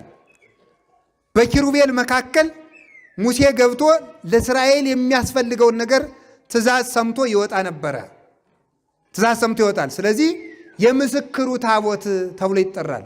እግዚአብሔር ምን ያደርግበታል? ቃል ከእነሱ ጋር ለመሆኑ እነሱም እግዚአብሔር ለማክበራቸው ምንሆን ማስረጃ ይሆን ዘንድ። ልብ ብላችሁ ትሰሙ እንደሆነ ታቦትን የሰጠ እግዚአብሔር ነው። ነገር ግን እስራኤል ታቦት እንዲያመልኩ ግን አልተፈቀደም። የሚያመልኩት እግዚአብሔር ነው እንጂ ጽላቱን አይደለም። ጽላቱ እግዚአብሔር ለሰዎች የሚገለጥበት መሳሪያ ነው። አሁን እኔ እዚህ ላይ ለቆመው ለታቦቱ ብሰግድ ታቦቱን እያመለኩት አይደለም። አስተውላችሁ ስሙ። የሚያደናብሯችሁ መናፍቃን ሊገጥሟችሁ ስለሚችሉ ጎንደር አሁን 44 ታቦት አለ ይባላል። አሁን ግን ብዙ ነው፣ 44 ብቻ አይደለም። መናፍቃን ወይም ደግሞ የፕሮቴስታንት እምነት ተከታዮች የኦርቶዶክስ ምዕመናንን ከቤተ ክርስቲያን ማፍለስ ስለሚፈልጉ ለምንድን ነው 44 ታቦት የምታመልኩ ብለው ይጠይቃሉ። 44 ታቦት ቀርቶ አንድ ታቦትም አናመልክም። የምናመልከው እግዚአብሔርን ነው። ታቦቱ እግዚአብሔር የሚገለጥበት ነው። የእግዚአብሔር መሳሪያ ነው። አሁን ምን ይላሉ መሰላችሁ? ፕሮቴስታንቶቹ ምን ይሏቸዋል? ታቦት ጣዖት ነው ይሏቸዋል። እንዴ ታቦትን የሰጠ ማን ነው? እግዚአብሔር። ኦሪት ዘጸአት ምዕራፍ 25 ቁጥር 1 ላይ ታቦት ጣዖት ከሆነ እግዚአብሔር ጣዖት አምልኩ ብሎ ይሰጣል? አይሰጥም። እግዚአብሔር ጣዖትን ይጠላል እንጂ አማልክቲሆሙ ለአሕዛብ ተመልከቱ ግብረ ደጓ ለማየው አማልክቲሆሙ ለአሕዛብ አጋንንት እሙንቱ ተብሎ የተጻፈ ዓይን ቦሙ ይርኤዩ እዝን ቦሙ ይሰሙ ተብሎ እግር ቦሙ ይሃጉሩ ተብሎ ጣዖታትን ዘልፏቸዋል እግዚአብሔር። ለተቀረጸ ምስል አትስገዱ ያለ እግዚአብሔር ነው። ለተቀረጸ ምስል አትስገዱ ብሏልና ለታቦት አትስገዱ ብለው ይጠቅሳሉ። ለተቀረጸ ምስል አትስገዱ ያለ የእግዚአብሔር ስም ለማይጠራበት፣ እግዚአብሔር ለማይከበርበት፣ እግዚአብሔር ለማይመለክበት፣ እግዚአብሔር ለማይመሰገንበት ከጣዖት ቤት ለቆመ ምስል ነው። የእግዚአብሔር ስም ለተጻፈበት፣ የእግዚአብሔር ስም ለተቀረጸበት ግን መስገድ ለእግዚአብሔር እንጂ ለሌላ አይደለም። አሁንም ቢሆን የምታስተውሉት ታቦት አናመልክም። ኢትዮጵያ 44 ታቦት ብቻ አይደለም ያሏት፣ ብዙ ሚሊየን ታቦት ሊኖራት ይችላል። ያንን ሚሊየን ታቦት ግን አታመልክም። የምታመልከው እግዚአብሔርን ነው። ስለዚህ ይሄ ታቦት የምስክር ታቦት ነው እንጂ የአምልኮ ታቦት ወይም የምናመልከው ታቦት አይደለም። የምስክር ታቦት ማለት ነው? እግዚአብሔር ከኛ ጋር መሆኑን በዚህ ታቦት ይገልጣል። እኛ እግዚአብሔርን መውደዳችንን በዚህ ታቦት እንገልጣለን። እግዚአብሔር በዚህ ይገለጣል። በስርየት መክደኛው ላይ ሁኜ እኔ እገለጥልሃለሁ ያለ እግዚአብሔር ነው። ኦሪት ዘጸአት ምዕራፍ 25 ላይ በታቦቱ መክደኛ ላይ እኔ እገለጥልሃለሁ። ታቦት ብዙ ሰዎች ምን ይላችኋል መስላችሁ? ታቦት የእግዚአብሔርን ክብር ይጋርዳል። ኦርቶዶክስ ታቦት፣ የተክለ ሃይማኖት ታቦት፣ የገብረ መንፈስ ቅዱስ ታቦት፣ የጊዮርጊስ ታቦት እያለች የክርስቶስን ክብር ሸፍናለች ይላሉ። ታቦት ግን የእግዚአብሔር የክብሩ መገለጫ ነው እንጂ የእግዚአብሔርን ክብር የሚሸፍን እንዳላይደለ እግዚአብሔር ለሙሴ በታቦቱ ላይ እገለጣለሁ አለ። እግዚአብሔር ታቦቱን እኔን ይጋርደኛል፣ ከእኔና ከእናንተ መካከል ግድግዳ ይሆናል፣ እኔን ይሸፍነኛል ሳይሆን በታቦቱን እኔ እገለጣለሁ ነው የሚለው። ይልቁንም ታቦት የእግዚአብሔር መገለጫ ከሆነ ከታቦት ዳር የሚሉ ሰዎች እግዚአብሔር በሌለበት ይኖራሉ ማለት ነው። ምክንያቱም እግዚአብሔር በታቦቱ እገለጣለሁ ብሏልና። ስለዚህ የምስክር ታቦት ይባላል። ታቦቱን እግዚአብሔር ምን ሆኖታል? የስርየት ታቦት ብሎ ይጠራዋል። የስርየት ታቦት እግዚአብሔር የኃጢአት ስርየትን የሚሰጠው በዚህ ነው፣ በታቦቱ ነው። ታቦቱ መሰዊያ ይባላል። ሙሴ በጉን የሚያቀርበው በመሰዊያው ላይ ነበረ። እግዚአብሔር የሙሴን የአሮንን መስዋዕት በታቦቱ ተቀብሎ ለነሱ ስርየትን ይሰጣል። ስለዚህ ታቦት ማለት የኛ ጸሎት የሚያርግበት የእግዚአብሔር ምሕረት የሚወርድበት ነው። ሰው ጸሎቱን በታቦት ወደ እግዚአብሔር ያሳርጋል። ሰው ምሕረትን በታቦት ከእግዚአብሔር ይቀበላል። እግዚአብሔር ለእስራኤል ምሕረትን የሚሰጣቸው በታቦቱ ነው። የእስራኤል እንባ የሚያርገው ደግሞ በታቦቱ ነው። ስለዚህ የስርየት ታቦት ነው። የምስክር ታቦት ነው። የቃል ኪዳን ታቦት ነው። እግዚአብሔር ለአብርሃም የማለውን ቃል ኪዳን የጠበቀው በታቦት ነው። እግዚአብሔር ለአብርሃም ልጆችን ርስት አወርስልሃለሁ ብሎት ነበረ። ርስትን እንዲወርሱ እግዚአብሔር የጠበቃቸው በቃል ኪዳኑ ነው። እግዚአብሔር ለእኛ ያለውን ጥበቃ የሚገልጥበት ታቦቱ ነው። እስራኤል ሁልጊዜ ከማለላቸው ቦታ እንደሚያደርሳቸው የሚያረጋግጡት በታቦተ ጽዮን አማካኝነት ነበረ። ስለዚህ ምን ትባላለች? እግዚአብሔር የማለላቸውን ርስት የሚሰጣቸው በታቦተ ጽዮን አማካኝነት ስለሆነ ምን ትባላለች? የቃል ኪዳን ታቦት ትባላለች። ኢትዮጵያ የእግዚአብሔር ሀገር፣ የቃል ኪዳን ሀገር የምትባል በልዩነት ለዚህ ነው። የቃል ኪዳኑን ታቦት ስለያዘች የቃል ኪዳን ሀገር ትባላለች። የቃል ኪዳኑን ቀስተ ደመና ስለያዘች የቃል ኪዳን ሀገር ትባላለች። እግዚአብሔር ዓለምን እንደማያጠፋት አራት መሰረታዊ ነገሮችን ሰጥቷል። እግዚአብሔር ዓለምን እንደማያጠፋ እግዚአብሔር ምልክት አድርጎ የሰጣቸው ነገሮች አሉ። አንደኛው የኖህ ቀስተ ደመና ነው። ሁለተኛው ታቦተ ጽዮን ነው። ሶስተኛይቱ ድንግል ማርያም ናት። አራተኛው መስቀል ነው። አራቱንም በልዩነት ይዛ የምትገኝ ኢትዮጵያ ብቻ ናት። ከዚች ምድር የፈጠረን እግዚአብሔር የተመሰገነ ይሁን በእውነት ማለት ነው። አራቱንም ይዛ የምትገኝ ይሄው የኢትዮጵያ የኖህን ቃል ኪዳን ይዛለች። ቀስተ ደመናችን ተመልከቱት። ባንዲራው ሰንደቅ ዓላማው የኢትዮጵያ ቀይ፣ ቢጫ፣ አረንጓዴ ነው። ይሄ ኢትዮጵያ እንዳትጠፋ የሚጠብቃት ቃል ኪዳን ይሄ ነው አንዱ። ዛሬ ሰዎች አንዱን እያመጡ ቢለጥፉበትም ማለት ነው፣ አምጥተው መሀል ላይ ኮከቡን ምኑን ቢለጥፉበትም የኢትዮጵያ ባንዲራ 2000 ዓመት 3000 ዓመት አይደለም እድሜው። ኢትዮጵያ የ3000 ዓመት ታሪክ ያላት ናት ሲባል ይሄ ብቻ የሚበቃት አይደለችም። የኢትዮጵያ ቀስተ ደመና የሚጀምረው ከኖህ ጀምሮ ነው።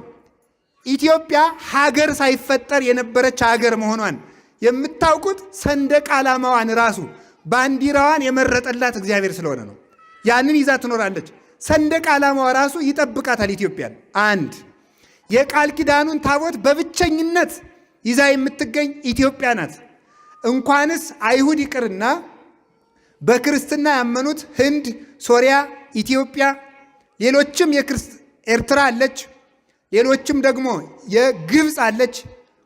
በኦርቶዶክስነት አንድ የሆኑት ታቦት ያላቸው ኢትዮጵያና ኤርትራ ብቻ ናቸው። ሌሎቹ የላቸውም።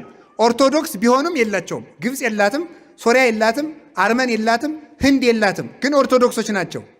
እነሱ የላቸውም። እኛ በልዩነት ግን የቃል ኪዳን ሀገር ሮም ራሷ ካቶሊክ ራሷ አሁን ግን ቀንታ አዲስ አበባ ታቦት ማውጣት ጀምራለች። ይገርማል እኮ ሮም ራሱ ይኸውላችሁ ቫቲካን ቅድስቲቱ ከተማ የካቶሊክ ቅድስቲቱ ከተማ የምትባለው ሮም ናት። ቫቲካን እዚያች እንግዲህ ታቦት አይወጣም። ኢትዮጵያ ያሉ ካቶሊኮች ግን ከኛ ኮርጀው ታቦት ያወጣሉ። በጣም ነው የሚደንቀው ማለት እስከ ዛሬ ድረስ ከነገሯ ሁሉ የሮም ቤተክርስቲያን እግዚአብሔር ይስጣትና ታቦት አለኝ ብላ አታውቅም። ሰምተናት አናውቅም። ታቦት አለኝ የምትል ጽላት የምታከብር ኢትዮጵያ ብቻ ናት። የቃል ሁለት ጡት ያላት ቤተክርስቲያን ሁለት በአንድ ጡት የሚያድግ ልጅ አይታችሁ ታውቃላችሁ? አሁን አንድ ልጅ የእናቱን አንዱን ጡቷን ብቻ ቢጠባም ይሆናል፣ አንዱ ያማታል። ኢትዮጵያ ኦርቶዶክስ ተዋሕዶ ቤተክርስቲያን ሁለት ጡት አላት፣ ብሉይ ኪዳንና ሐዲስ ኪዳን። ሁለቱ ጡቶች የኦሪት ታቦትን አጽንታ ያዘች፣ ሐዲስ ኪዳንን አጽንታ ያዘች። በአንድ ክንፍ የሚበር ንስር አይታችሁ ታውቃላችሁ? የለም። አንድ ክንፉን ከተመታ መብረር አይችልም። የኢትዮጵያ ቤተክርስቲያን የመከራን የጦርነትን ረግረግ በክንፎቿ እየበረረች የምታልፈው በእነዚህ ክንፎች ነው። በብሉይ ኪዳን በሐዲስ ኪዳን ታቦተ ጽዮን አለቻት። የሐዲስ ኪዳን ታቦትም አላት። ያቺ ጽዮን ትባላለች። ስለዚህ ስሬት ምሳል ወመስጋድ ወመስተስሪያ ኃጢአት ስሬት ኃጢአት የሚገኝበት የስግደት ማቅረቢያ የአምልኮ ማዕከል እግዚአብሔርና ሰው የሚገናኙበት ታቦተ ጽዮንን እግዚአብሔር ጸጠ። ጽዮን ማለት አንድም ሞቃታማ ብርሃናማ ፀሐያማ ማለት ነው። ፀሐይ የማይለየው ማለት ነው ጽዮን ማለት። በሌላ በኩል ጽዮን ማለት ከፍ ያለ ማለት ነው። በሌላ በኩል ጽዮን ማለት አምባ ማለት ነው። ጽዮን ማለት መጠጊያ ማለት ነው። እነዚህችን ጽዮን የተባለች ታቦት ከሰጣቸው በኋላ እስራኤል መንገድ ሲሄዱ ደብተራ ድንኳን ደብተራ ኦሪት ተሰራች። ደብተራ ማለት ድንኳን ነው። ከዚያ ውስጥ ታቦቱን አስቀመጠ ሙሴ። ከዚያ ውስጥ ድንኳኑን አስቀመጠ። እግዚአብሔር በዚያ ላይ 7 ደመና አስቀመጠ። ያ ደመና ሌሊት የብርሃን አምድ ይሆናል፣ ቀን ደግሞ ፀሐይ ይጋርድና ደመና ይሆናል። ታቦት ስትንቀሳቀስ እስራኤል መንገድ ይጀምራሉ። ታቦቲቱ ካለችበት ያድራሉ። ታቦቱ መንቀሳቀስ ካቆምና እዚች ላይ ነው የምታድር ታቦተ ጽዮን ከተባለ እስራኤል ያድራሉ። ታቦቷ ስትንቀሳቀስ ይንቀሳቀሳሉ። ታቦቱ በተንቀሳቀስበት ታቦቱ ባለበት መና ይወርድላቸዋል። ታቦት ባለችበት ውሃ ከጭንጫ ይፈልቅብላቸዋል። ታቦቷን ይዘው ሲነሱ ጠላት ይሸነፍላቸዋል። ታቦቷን ብድግ ሲያደርጓት እንደ ቅጠል ረግፎላቸው ያድራል። ያሸንፋሉ፣ ድል ይነሳሉ። ታቦተ ጽዮንን ይዘው ዮርዳኖስን ከፍለው ተሻግረዋል። ካህናት ታቦተ ጽዮንን ይዘው ወደ ዮርዳኖስ ባህር ሲገቡ ዮርዳኖስ ተከፈለላቸው። 12 ድንጋይ ይዘው ተሻገሩ። ታቦተ ጽዮንን ይዘው በኢያሱ አማካኝነት አማሌቃውያንን በሙሉ ድል ነሱ። በመንገድ የገጠሟቸውን አላሳልፍ ያሏቸውን ሁሉ ዋናው ጠላታቸው ቀድሞ ሙቷል፣ ፈርዖን ነው። ባህር ውስጥ ሰጥሞ ቀርቷል። መንገድ ለመንገድ የሚያስቸግሯቸው ጠላቶቻቸውን ደግሞ ጽዮንን ይዘው ሲንቀሳቀሱ ይረግፍላቸዋል።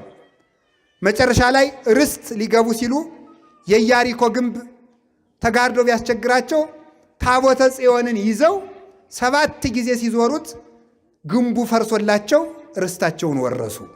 ማርና ወተት ከምታፈሰው መሬት ገቡ። ርስት የወረሱ በታቦተ ጽዮን ነው።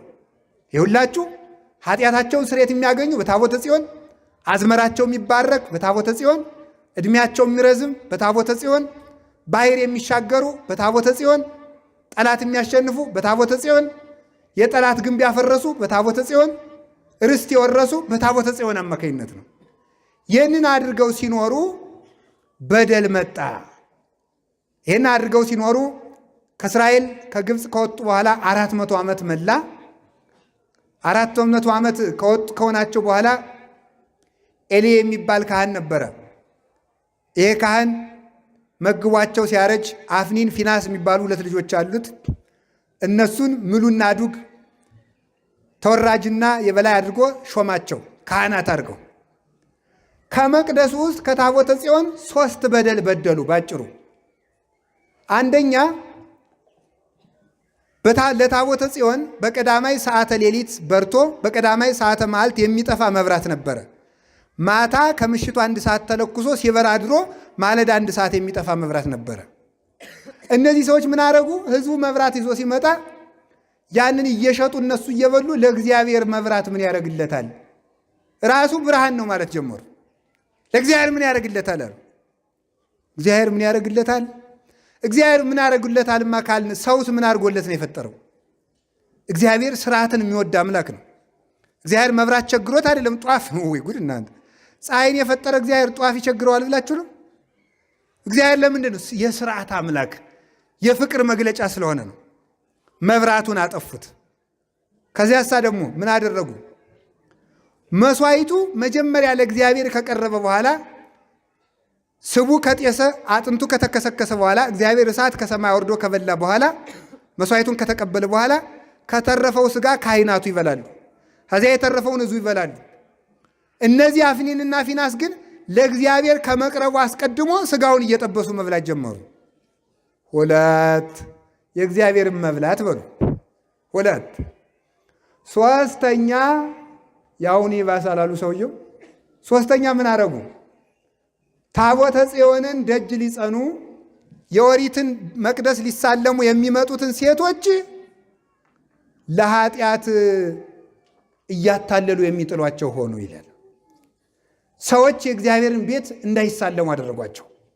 በእግዚአብሔር ሕዝብ ከለከሉበት። ሴቶችም እንጸድቃለን ብለን መጣን እንጂ ይሄንማ ከባሎቻችን አተነዋል ብለው ከቤታቸው ቁጭ ከቤተ እግዚአብሔር መምጣት አቆሙ። ካህናቱ ለዝሙት ሲጠይቋቸው፣ ወንዶችም እኛ እንጸድቃለን ብለን ነው እንጂ ሚስቶቻችን ልንድር ነው አትሂዱ እያሉ አስቀሩ። በእግዚአብሔር አምልኮ ከለከሉበት። 3 በደል። አሁን እኛ ይሄንን እየበደልን ነው። ምን ያላጠፋ ነው መብራት አለ? እኛስ ቢሆን ክህነቱ መብራት ነበር፣ እየጠፋ እኮ ነው። ምንኩስናውም መብራት ነው፣ ጠፍቷል እኮ። አሁን ትዳሩም መብራት ነበር፣ አሁን አጥፍታችሁታል እኮ። ምንም ጨለማ የሆነ ትዳር ነው ያለ። መብራት ጠፋ፣ ስርዓት ጎደለ ማለት ነው። እግዚአብሔር ስርዓት ሲያጎልበት ሕዝብ የሚጠፋው ስርዓት ሲጎል ነው። ምን ችግር አለው ማለት? እስቲ ምን ችግር አለው በሉ። አለው እንጂ ችግር አለው ይላሉ እንዴ? ችግር አለው። አሁን የጠፋ ምን እያለ ነው? ችግር መብራቱን ብናጠፋው ምን ችግር አለው? አለው ችግር። እግዚአብሔር አድርጉ ያለውን ምን ችግር አለው ብሎ ማጉደል። አለባበስም፣ ጠጉር አቆራረጥም፣ አካሄድም ሴቱ ሱሪ አታልብሱ ምን ችግር አለው? እንደ አፍኒንና እንደ ፊናስ እኔ አናትሽን እያለ እንዳይጥልሽ ማምላክን የምሬን ነው። ምን ችግር አለው ማለት ችግር ያመጣል። ጠጉራችሁን አስተካክሉ ምን ችግር አለው? በየሜዳው አትጋቡ ምን ችግር አለው? ምን ችግር አለው ማለት ነው ችግር ያመጣው። ምዕመናን አሁን በተለይ የከተማውን ቅባ ቅዱሱን በፖርሳው ይዝና ሻይ ሲጠጣ ቅባ ቅዱሱ ጠብ እያደረግ ኧረ ተው ምን ችግር አለው? ምዕመናን ታቦት ሲወጣ ከታቦቱ አትቅረቡ ምን ችግር አለው? ቢባርክኝ ምንም ችግር የለውም። ችግር አለው። ዓለምን ያጠፋ ተዛሬ እስከ ዛሬ ድረስ ምን ችግር አለው? አጠፉ፣ የእግዚአብሔርን በሉት። ታው ስርዓት አጓላችሁ ቅዳሴ አትግቡ ምን ችግር አለው? ችግር መጣ እንጂ ምን ችግር አለው ስንል ኖረን ማለት። መግባት በማትችሉበት ጊዜ ቤተ ክርስቲያን አትግቡ ምን ችግር አለው? የከተማ ሰባኪ ደግሞ ምን ይላል? መምህር አባ ቄሴ የኔታ ግዳጁኝ የሴቶች ልማድ ውስጥ ሁኜ ቤተ ክርስቲያን ገብቼ ብጽልይ ያለ ችግር አለው? ምን ችግር አለው? ኧረ ተው ችግር አለው። ችግር አለው ነው የምላችሁ ማለት ነው። ካህናት፣ ዲያቆናት ቅዳሴ ቀድሳችሁ ኋላ እጃችሁን አትታጠቡ ምን ችግር አለው? መታጠብ ምን ችግር አለው? እግዚአብሔር የውሃ ችግር አለበት? እግዚአብሔርን አሁን እኔ ቆረብኩና እንግዲህ እጄን ስታጠብ ክርስቶስ ሊታጠብ ነው ውሃው ጋር ይላል። ለዚህማ ሊቅ ነው ሌላ ያውንለትም እንጂ ለተንኮል ተመልከቱ ምንድነው የሚለው? ኤርምያስ የሚለው ነገር አለ። ለተንኮል ጠቢባን ናቸው ይላል። ለከይሰ ጠቢባን ሙንቱ ለተንኮል ይራቀቃሉ ያለ። ምን ችግር አለ? ቆርባችሁ ከሰው ጋር አትነጋገሩ፣ እህል ሳትቀምሱ ምን ችግር አለው? እያንዳንዷ ነገር ምን ችግር አለው እየተባለች ነው የምታልቀው ማለት ነው። ስለዚህ እግዚአብሔር ቤተሰቦች ስርዓት ጥንቅቅ አድርጎ ማወቅ ይገባል። ለእግዚአብሔር ሳታመጡ መጀመሪያ አትብሉ ተባለ። መጀመሪያ እግዚአብሔር ደርሶት ኋላ ብሉ ተባለ። ምን ችግር አለው? በሉ። እነሱም ሊበሉ ነው። ቤተ መቅደሱን የዝሙት መናኸሪያ ያደረጉት። ምን ችግር አለው? አሁን ደግሞ ያመጣው ደግሞ አለ ሰው ደግሞ አንድ ሴትና አንድ ወንድ እሺ፣ ዲያቆን ቢሆን እሺ፣ ኋላ የሚያገባት ከሆነ ከጋብቻ በፊት እንዲያው ቢገናኙ ምን ችግር አለው? አለው። እንዲህ እያለ አሁን ደግሞ እኔ አሁን ሴቱም እንደው ዛሬማ ማፈር እኮ ትቷል መምለክ አዛኝን። አሁን አንዲት ልጅ ደውል አንድ ጊዜ ያለችኝ እንገራችሁ። አንድ ዲያቆን ነበረው ኋላ እኔ ጋር ስተት ገጠመን። እሺ አዲያ እሱ ዲያቆን ሆኖ ቢቀጥል ምን ችግር አለው? ኧረ እንዲሁ እኮ አይደረስ ነው እናንተ። እንደው እጹብ እኮ ነው ማምላክን። ምን ችግር አለው? አለው እንጂ። ሰምታችኋል? እስቲ ቆይ ልንገራችሁ አንድ ጥያቄ። ማር ጥሩ ነው አይደለም? ጥሩ ነው አይደለም? አሁላችሁም ቅዳሴ ሲያበቃ አንዳንድ ማንቆርቆሪያ ጠጅ ባጠጣችሁ ጥሩ ነው አይደለም? ግን እዚያች ላይ አንዳንድ ብልቂያት መርዝ ብጨምርባት ምን ችግር አለው? ምን ችግር አለው? በሉ መልሱ እንጂ። ይገላል በሉ። ይገላል። ምን ችግር አለው? ዝሙትና ክህነት አንድ ላይ አይሄዱም። ችግር አለው እንጂ ራሱን የቻለ እኮ ነው በእውነቱ ማለት ነው። ምን ችግር አለው ይባላል እንዴ? ነውር ነው በእውነቱ። እባብ ብበላ ምን ችግር አለው አይባልም። ስለዚህ ሁሉም ስርዓቱን ጠብቆ ይሄዳል። ለእግዚአብሔር የሚሆነው መጀመሪያ አስራት አውጥታችሁ ኋላ ብሉ ተባለ። ምን ችግር አለው? ስለዚህ እግዚአብሔር ምን ችግር አለው ከማለት ይሰውረን። ጾሙን እስከ 9 ሰዓት ጾሙ። ምን ችግር አለው? 7 ሰዓት ብንበላ የእህል ደም የለው። ችግር አለው? ኋላ ችግር አለው። እኔ ነግሬያችኋለሁ። እግዚአብሔር አትብሉ ሲላችሁ ከበላችሁ፣ ብሉ ሲላችሁ ትጾማላችሁ። ምሬን እኮ ነው። ድሃ በድህነቱ ጊዜ ያግበሰብስና ሀብታም ሲሆን ስኳር ንቅ፣ ኮሌስትሮል ንቅ፣ ምኑን ይብላው ቁልጭ እያለ መቁለጭለጭ ችግር ያለ ይውላችሁ። የድሮ ምን ችግር አለው? ኋላ ችግር አመጣ።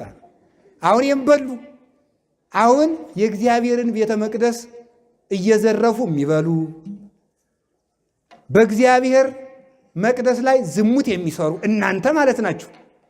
ዝሙት የሚሰሩ የእግዚአብሔርን ስርዓት የሚያጓድሉ ከስርዓት ይቀነስ የሚሉ እነዚህ ሶስቱ አገር ያጠፋሉ። አንደኛ የእግዚአብሔርን መብላት፣ ሁለተኛ የእግዚአብሔርን መቅደስ በርኩሰት ማርከስ፣ ሶስተኛ የእግዚአብሔርን ስርዓት መቀነስ፣ እግዚአብሔር ይበቃናል ብሎ ስርዓት ማጉደል። ስለዚህ አገር የሚቀሰፈው ስርዓት ሲጎድል፣ መቅደስ ሲረክስ፣ እንደገና ሳምን ሲሆን ነው የእግዚአብሔርን ድርሻኛ ስንበላው። በእነዚህ ምክንያት እግዚአብሔር ጠላት አስነሳባቸው። ኤሊን እግዚአብሔር ምን አለው? ተው ልጆችን ምከር አለው። ምከር ልጆችን አለው። ምን አለ? እንቢክሙ ደቂቄ እንቢክሙ፣ ልጆቼ የምሰማው ነገር ጥሩ አይደለም እያለዝም ጥሩ አይደለም ልጆቼ። ለማበሰ ሰብ ላይለ ቢጹ እምኀበ እግዚአብሔር ይጼልዩ ሎቱ ወለማበሰ ሰብ ላይለ እግዚአብሔር እምኀበ መኑ ይጼልዩ ሎቱ። ግራ ንግግሩ ጥሩ ነው። ሰው ከሰው ጋር ቢጣላ ከእግዚአብሔር ያስታርቁታል፣ ወደ እግዚአብሔር ይጸልዩለታል። ሰው ከእግዚአብሔር ጋር ከተጣላ ግን ወደ ማን ይጸልዩለታል አላቸው። ውሃ ቢያንቅ በምን ይውጡ፣ ምላጭ ቢያብጥ በምን ይበጡ። ወዴት ነው? ተው አላቸው። ተው ምከራቸው፣ ከሹመታቸው ሻራቸው አለው እግዚአብሔር። ዝም ምን አደርጋለሁ? መቼስ የልጅ ነገር እያለ ዝም አለ። ስለ ጽዮን ዝም አለ። ስለ ጽዮን ነው። እግዚአብሔር ፍልስጤማውያንን አስነሳ። ፍልስጤማውያን መጡና ጦርነት ገጠሙ። እስራኤል እንቅጠም እንግዲህ መቼስ ወንድ ይሉን ሴት ይሉን ብለው ገጠሙ። 4000 ሰው በአንድ ቀን አመድ ሆነ። ተመልከቱ። ለምን አውደቀን እግዚአብሔር ውስጥ ወደ ኤሎፍሊ፣ እግዚአብሔር ለምንድን ነው ወደ ኤሎፍላውያን አሳልፎ የሰጠን? አይውላችሁ ስሙ። እግዚአብሔር በሉ ለምን አሳልፎ ሰጠን በሉ። መልሱን እንግዲህ ስሙ። ለምንድን ነው አሳልፎ የሰጠን? ታቦት ሳንይዝ ዘምተን ነው። ድሮስ አባቶቻችን ታቦት ይዘው ተዋግተው እኮ ነው ያሸነፉ። ታቦት ሳንይዙ ነው ታቦተ ጽዮን ትምጣ ተባለ። ከዚያ በኋላ እግዚአብሔር አፍኒንና ፊናስ እንዲሞቱ ስለፈለገ ታቦቲቱን አምጧት የሚል ሐሳብ አስነሳባቸው ይላል። እና እጅሬ ልብሰ ተክህኗቸውን ለብሰው አክሊላቸውን ደፍተው ልብስ የማይሰውረው የለ ንጹሕ ካህን መስለው ጥላቸውን ይዘው ዠርቅቅ እያሉ ታቦታቸውን ይዘው ወዱ። ሰው መሳይ እዙ ወደ ጦርነቱ እዙ ወደሳ ምን አደረገ? በአንድ ጊዜ 30,000 የእስራኤል ሰው አመድ ሆኖ ተሸነፈ፣ ረገፉ። ምን አደረገ? እዚያ በኋላሳ አፍኒንና ፊናስን በሰይፍ አላቸው። ታቦተ ጽዮን ከመሬት ወደቀች። እግዚአብሔር ሲጣላ እንኳን ከመሬት ያለውን ሕዝብ ታቦት የተሸከመውን ሰውዬም እንዲታረድ ያደርጋል። ስርዓቱ ሲጣስበት ማለት ነው። ለምን አሁን መናፍቃን ያነሱላችኋል። ለምንድን ነው ታቦት? እሺ ታቦት የእግዚአብሔር ኃይል ካለበት ለምን ሲሰረቅ ዝም ይላል የሚል ጥያቄ ይነሳል። ለምን ሲሰረቅ ዝም ይላል? ለምን ተመልከቱ፣ ታቦት የተሸከመው ሰውዬ በድንጋይ ሲደበደብ እስቲ ታቦቱ ለምን ታምር አያደርግም? በደለኛ ስለሆነ ሰውየው። ታቦት የሚሰረቀው ቤተ መቅደሱ ሲቆሽሽበት ነው። ቤቱ ሲረክስበት ውሰደኝ፣ እነዚህ ከሚቀድሱኝ ሌሎች ቢረግሙኝ ይሻለኛል ይላል ታቦቱ። አውጣኝ ከዚህ ቤት ይላል፣ አሰርቀኝ ይለዋል እግዚአብሔር። ከዚያ በኋላ ተመልከቱ፣ ታቦቱ ውሰዱኝ ይላል፣ ይሰረቃል። ሌባ ይመጣና ይወስደዋል። አጅሬ እነንትናም ቢሆኑ እነገሌም ቢሆኑ ተሸክመው ሲሄዱ ጭልጥ ታቦቱ። ድሮ ጥሩ ካህናት ሲሸከሙት አለድም የሚለው ታቦት፣ ዛሬ ግን እነ አማሌቃውያን መጥተው ሲሸከሙት ጸጥ ብሎ ይሄዳል፣ ጠባዩን አሳምሮ። ለምን? ቤቱ ከነዚያ ሰዎች የባሰ ስለሆነ ማለት። ቤቱ ከነዚያ ሰዎች ስለባሰ የዚህ እናንተ ውሰዱኝ። ማናቸው ዝክር ተጠርተው ደው እንዲሁ ቢቀምሱ ዝም ብሎ ውሃ ሆነ ጠለዋል። የውሃ ምን አለኝ ቃሃሉ አይደል? ቃን አልጠጣም እንደ የዚህ ማሉ ይባላል። በእውነቱ ማለት ነው። የዝሙትና አሕዛብ ሳሉ አይደለ? የበደል የሌብነት ማነሱ ሳሉ አይደል ብሎ ታቦቱ ራሱ ጌታ ወይ እንድሰረቅ አርገኝ ብሎ ወደ እግዚአብሔር ያመለክታል። ሄዱ፣ ታቦተ ጽዮን ሄደች። አዚያ በኋላ እነሱ ሞቱ። ኤሊሳ ምን አለ? ጽዮን ቤተ እግዚአብሔር ሲደፈር ለሹመቱ ብሎ ለልጆቹ ብሎ ቤተ እግዚአብሔር ሲደፈር ዝም ብሎ አስራቱን እየተቀበለ እየበላ ነበርና አንድ ሰው ከጦርነቱ መጣ። ከየት መጣ? ከጦር ሜዳ መጣሁኝ። ምን ሆነ? ልጆቹ ሞቱ፣ ታቦተ ጽዮን ተማረከች። አይ ልጆችስ ብመክራቸው አልሰማ ብለው ነው።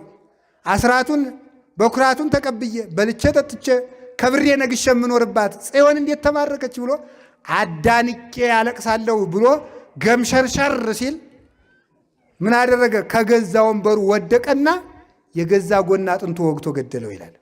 ከእንዲህ ያለ ሞት እግዚአብሔር ይሰውራል። ስለ ጽዮን ዝም አልልም። ስለ ቤተ ክርስቲያን እያወቀ ዝም ያለ ሰው የገዛ ወንበሩ ገልብጦ ይጥለዋል። ስርዓት ሲጣስ፣ ቤተ ክርስቲያን ሲጠፋ ፈርቶ አፍሮ ዝም ያለ ሰው ይቀሰፋል። ስለ ጽዮን ዝም በማለቱ እሱ እኮ አልበደለም። ሰው ባይበድልም ጥፋት ሲጠፋ ዝም ያለ ሰው ይቀሰፋል። ሹመቱ አይጠቅመውም። ኋላሳ እሱም ተቀሰፈ፣ ልጆቹም ሞቱ፣ ታቦተ ጽዮን ተማረከች። እነሱም ዕቃ የሚኮሩባት ታቦት ይቺ ነበረች፣ አመጣናት እንግዲህ ያሉና ነይ ስገጅ እንግዲህ ለዳጎን ብለው ከዳጎን ቤት አስገቧት። ከዳጎን ቤት ዳጎን አይሰማ አያይ ብሎ ሽትር ብሎ እንዳንዳንዱ እንደኛ ዘመን ሰው ማለት ነው። ልብሱን ለባብሶ ወርቁን አንቆጥቁጦ የሚጤስለትን ዕጣን አያሸት፣ የሚቀርበው ነገር አይበላ፣ አይናገር፣ ጸሎት አይሰማ፣ ምረት አይሰጥ፣ ዝም ብሎ በግም ያስፈጅ ነው። ዝም ብሎ እዚያ ተጎልቶ ኋላ ታቦተ ጽዮን አመጡና ስገጂ ልቅ ለዳጎን ብለው እታች አኖሯት። እዛች ዝቅ አርገው ኋላ በበነጋው ሲመጣ አይ ደሞ አምላክ በበነጋው ሲመጡ ዳጎን ሰላም ላንቺ ይሁን ጽዮን፣ ሰላም ላንቺ ይሁን፣ እኔ ትቢያ ነኝ አንቺ ነሽ ታቦት ብሎ እግሯ ስር ተደፍቶ አገኙት። ታቦተ ጽዮን ቀጥቀጣው ማለት ነው። ኋላ አይ አምላካችን እንዲሁ ትናንተ ታች ነው ያኖርነው እንደ ረስተነው ነው ወይስ ማን አወረደው ብለው መልሰው ደግሞ ከፍ አድርገው ደግሞ አስቀምጠው ተዱ ነው። እሺ በሁለተኛው ቀን ጽዮን አልተንቀሳቀሰች አለችበት ሆና እሷ ከፍ ብላ የዳጎንን ግራ እጁን ለብቻ ቆርጣ፣ ቀኝ እጁን ለብቻ ቆርጣ፣ አንገቱን ለብቻ ቆርጣ ዝም ብሎ መለላውን ቁሞ አገኙት ማለት ነው። ወድቆ መለላውን ተከስክሶ አገኙት። አይ እንደይቺ እንዲያው አምላካችን አዋረደችብን ምን ያለች ናት አያ ብለው እንዴት ይሻለናል ምን እናድርግ ሲታወቁ በዚህ ደንቃቸዋል አለችና ጽዮን ምን አረጋቻቸው? የሁሉንም አካላቸውን መከዳ ሳስራ አሳበጠችባቸው። ሰው በሙሉ አበጠ። አይድረስ ነው እኮ እናንተ ተድበል ብሎ መራመድ አቃተው። አይጠጣ አይበላ ሰው ሁሉ እንደ ቅንቡርስ ተድበለበለ፣ አበጠ። ያገሩ ሰው በሙሉ ሕፃን የለ ሴት የለ ወንድ የለ አበጠ። አረ ምን እናርግ ሲሉ ደግሞ ያው ያበጠው የሚበላው እንዲያጣ ደግሞ እግዚአብሔር የአይጥ ሰራዊት አምጥቶ ደፋበት። የአይጥ ሰራዊት ይኸውላችሁ።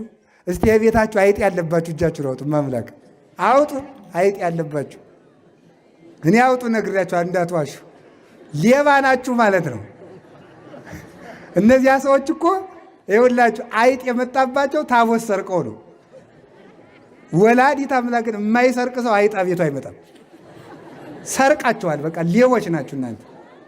አይጥ እኔ ነግሬያችኋለሁ። አሁን እንግዲህ ወደፊት ከቤታችሁን ያው እንደው ዝክር ተጠርቼ መጥቼ አይጥ ካገኘው ሌባ መሆናችሁን በዚህ አረጋግጬ እሄዳለሁ ማለት ነው።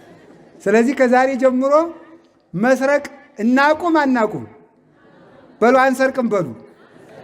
ስለዚህ ሌባ መሆናችሁ በአይጥ ታውቋል።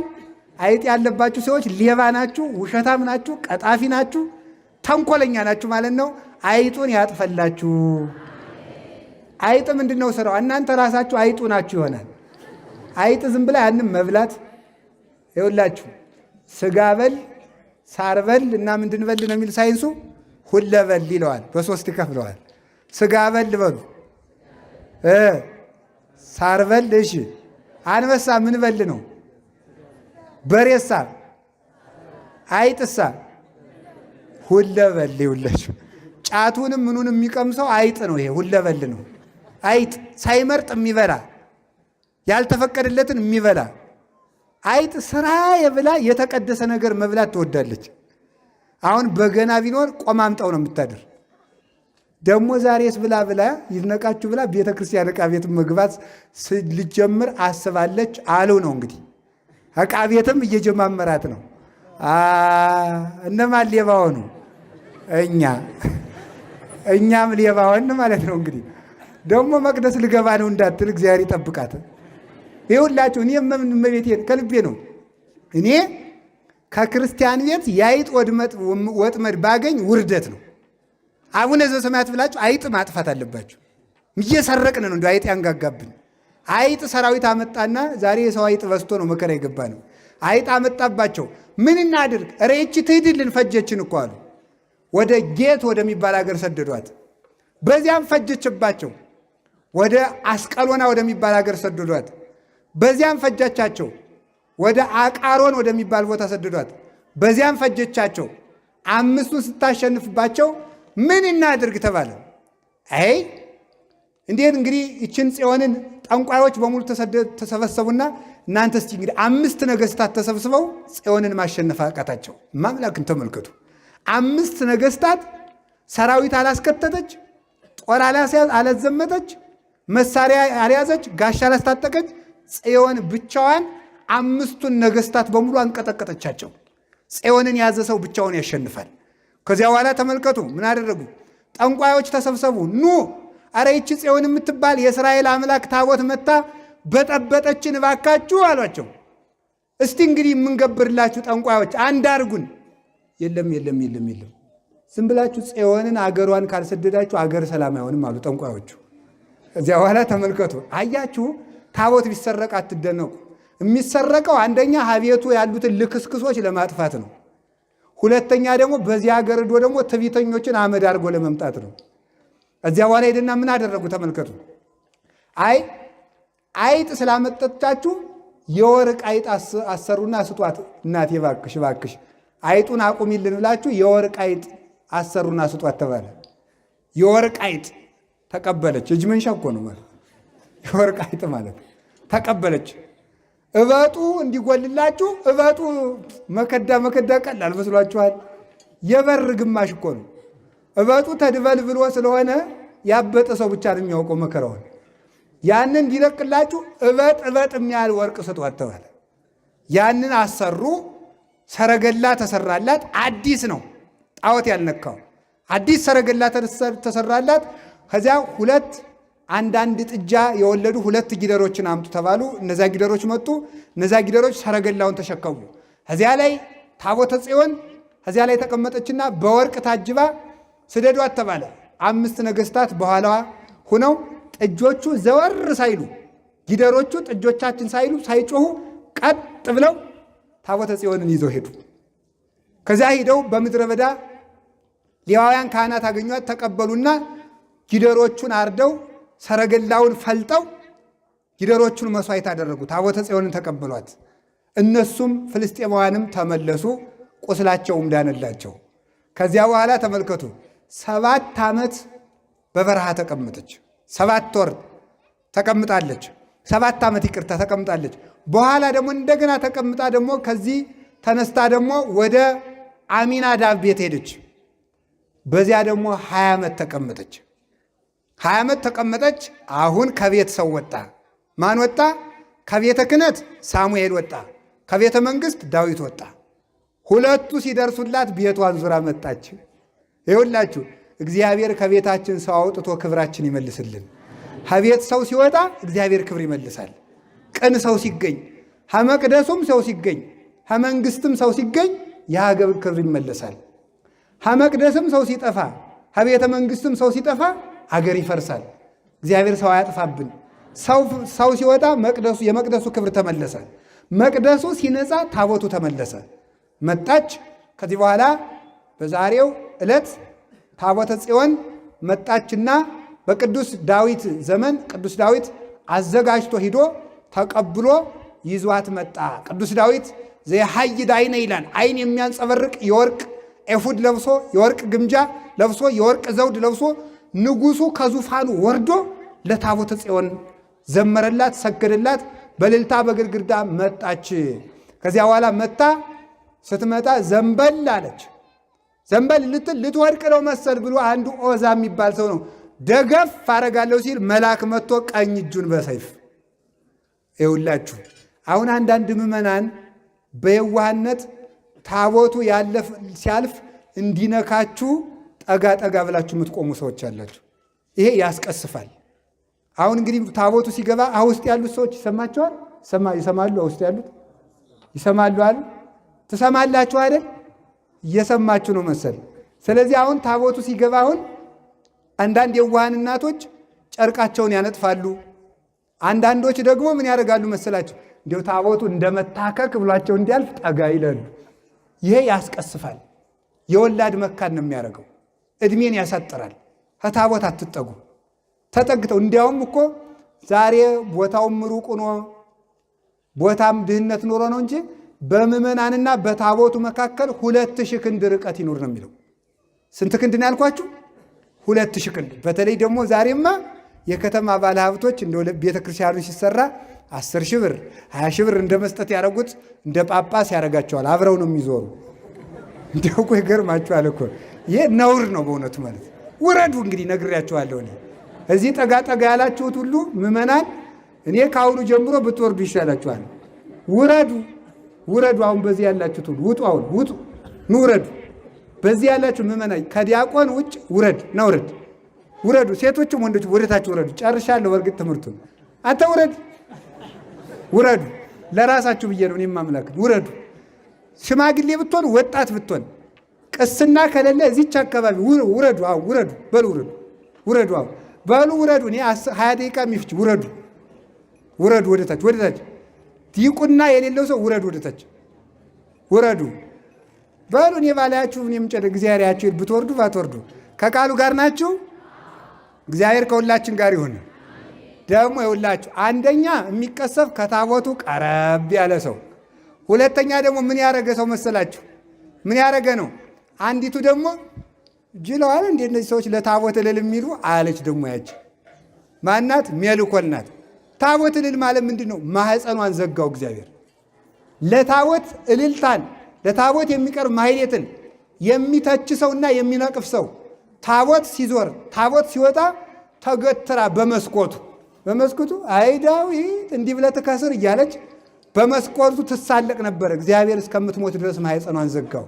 እግዚአብሔር ከዚህ መቅሰፍት ይሰውራችሁ። ታቦት ሲወጣ አትቁሙ። የቻላችሁትን ሁሉ እልል በሉ እንጂ ዝም ብላችሁ ተገትራችሁ አትዩ። እልል ማለት ማመስገን፣ እጅ መንሳት። ብናከብረው ያከብረናል። እኛ እግዚአብሔር ክብር አይቀርበትም። በታቦቱ ላይ ያለ እግዚአብሔር ነው። ንጉሥ ለተሳፈረበት መኪና እንኳን እኮ እጅ ትነሳላችሁ እኮ እንኳንስ እግዚአብሔር ላለ። ይሄ እኮ የእግዚአብሔር ሰረገላ ነው። የእግዚአብሔር መኪናው የእግዚአብሔር ሰረገላው ይሄ ነው። በታቦቱ ላይ እግዚአብሔር አለ። ስለ ጽዮን ዝም እንዳንል አምላከ ቅዱሳን ይርዳን። አዲያ እግዚአብሔር ያሳያችሁ፣ ክርስቶስ ያመልክታችሁ። መና ላወረደች፣ ባሕር ለከፈለች፣ ጠላት ለደመሰሰች፣ ርስት ላካፈለች፣ ውሃ ላፈለቀች ለታቦት እልል ይባላል? ሌላ አይባልም? በሉ እልል በሉ አሁን ለታቦቱ። አዎ። ስለዚህ ስለ ጽዮን ዝም አልልም በሉ እስቲ ሁላችሁ። ምን አልልም? አመሰግናለሁ። ታቦት አታመስግኑ የሚላችሁ ሰው ካለ ለታቦት እልል አትበሉ ካላችሁ የሚላችሁ መናፍቅ ብታገኙ ምንድን ነው የምትሉት? መልሳችሁ ስለ ጽዮን ዝም አንልም በሉ። ስለ ጽዮን ምናንባሉ እልል በሉ። አዎ፣ ስለ ጽዮን ዝም አይባልም። ደግሞ እኛ ኢትዮጵያውያን ምን ይመስላችኋል? ይቺ ታቦት እግዚአብሔር በእጁ የሰጣት ታቦት ምን ሆነ መሰላችሁ? እስራኤል ኖረች፣ እስራኤል በደሉ። ኢትዮጵያዊቷ ንግሥት ማክዳ ሄደች፣ ሰሎሞንን ጠይቃ መጣች። ከሰሎሞን በአጭር ቃል ሚኒሊክ የሚባል ጽንስ ልጅ ጸንሳ መጣች። ከዛ በኋላ ያ ልጅ አደገ፣ ወደ አባቱ ላከችው። ታቦተ ጽዮን ወደ አባቱ ከላከችው በኋላ ንጉሥ አደረገው ሰሎሞን። አይ እንዴት እኛ ለሁለት ንጉሥ እንገዛ አለው። ስንት ሰዓት ነው? አይ በቃ እዚህ ላይ እናቆማለን። ይችን ልጨርስና እናቆማለን፣ ወደ ቅዳሴ እንድንገባ። ጨረስኩ። እሺ። ስለዚህ ሰሎሞን ልጁን ቀብቶ አነገሰው። ኢትዮጵያዊን ነው። እስራኤል ምን አሉ? እኛ ለሁለት ንጉሥ አንገዛም አሉት። ይህን ወደ አገሩ ስደድ ልጅህን አሉት። እንግዲያማ ወደ ኢትዮጵያ የምሰደው ከሆነ ወደ አገሩ ሁላችሁም የመጀመሪያ ልጃችሁን ስጡኝ። የመጀመሪያ ልጃቸውን ሰጡ። የመጀመሪያ ልጃቸውን ሲሰጡት ሌሊት ለሊቀ ካህናቱ ቅዱስ ሚካኤል ተገልጦ የታቦተ ጽዮንን መቅደስ እኔ ከፍትልሃለሁ፣ አንተ ታቦተ ጽዮንን ወደ ኢትዮጵያ ይዘሃት ሂድ አለ።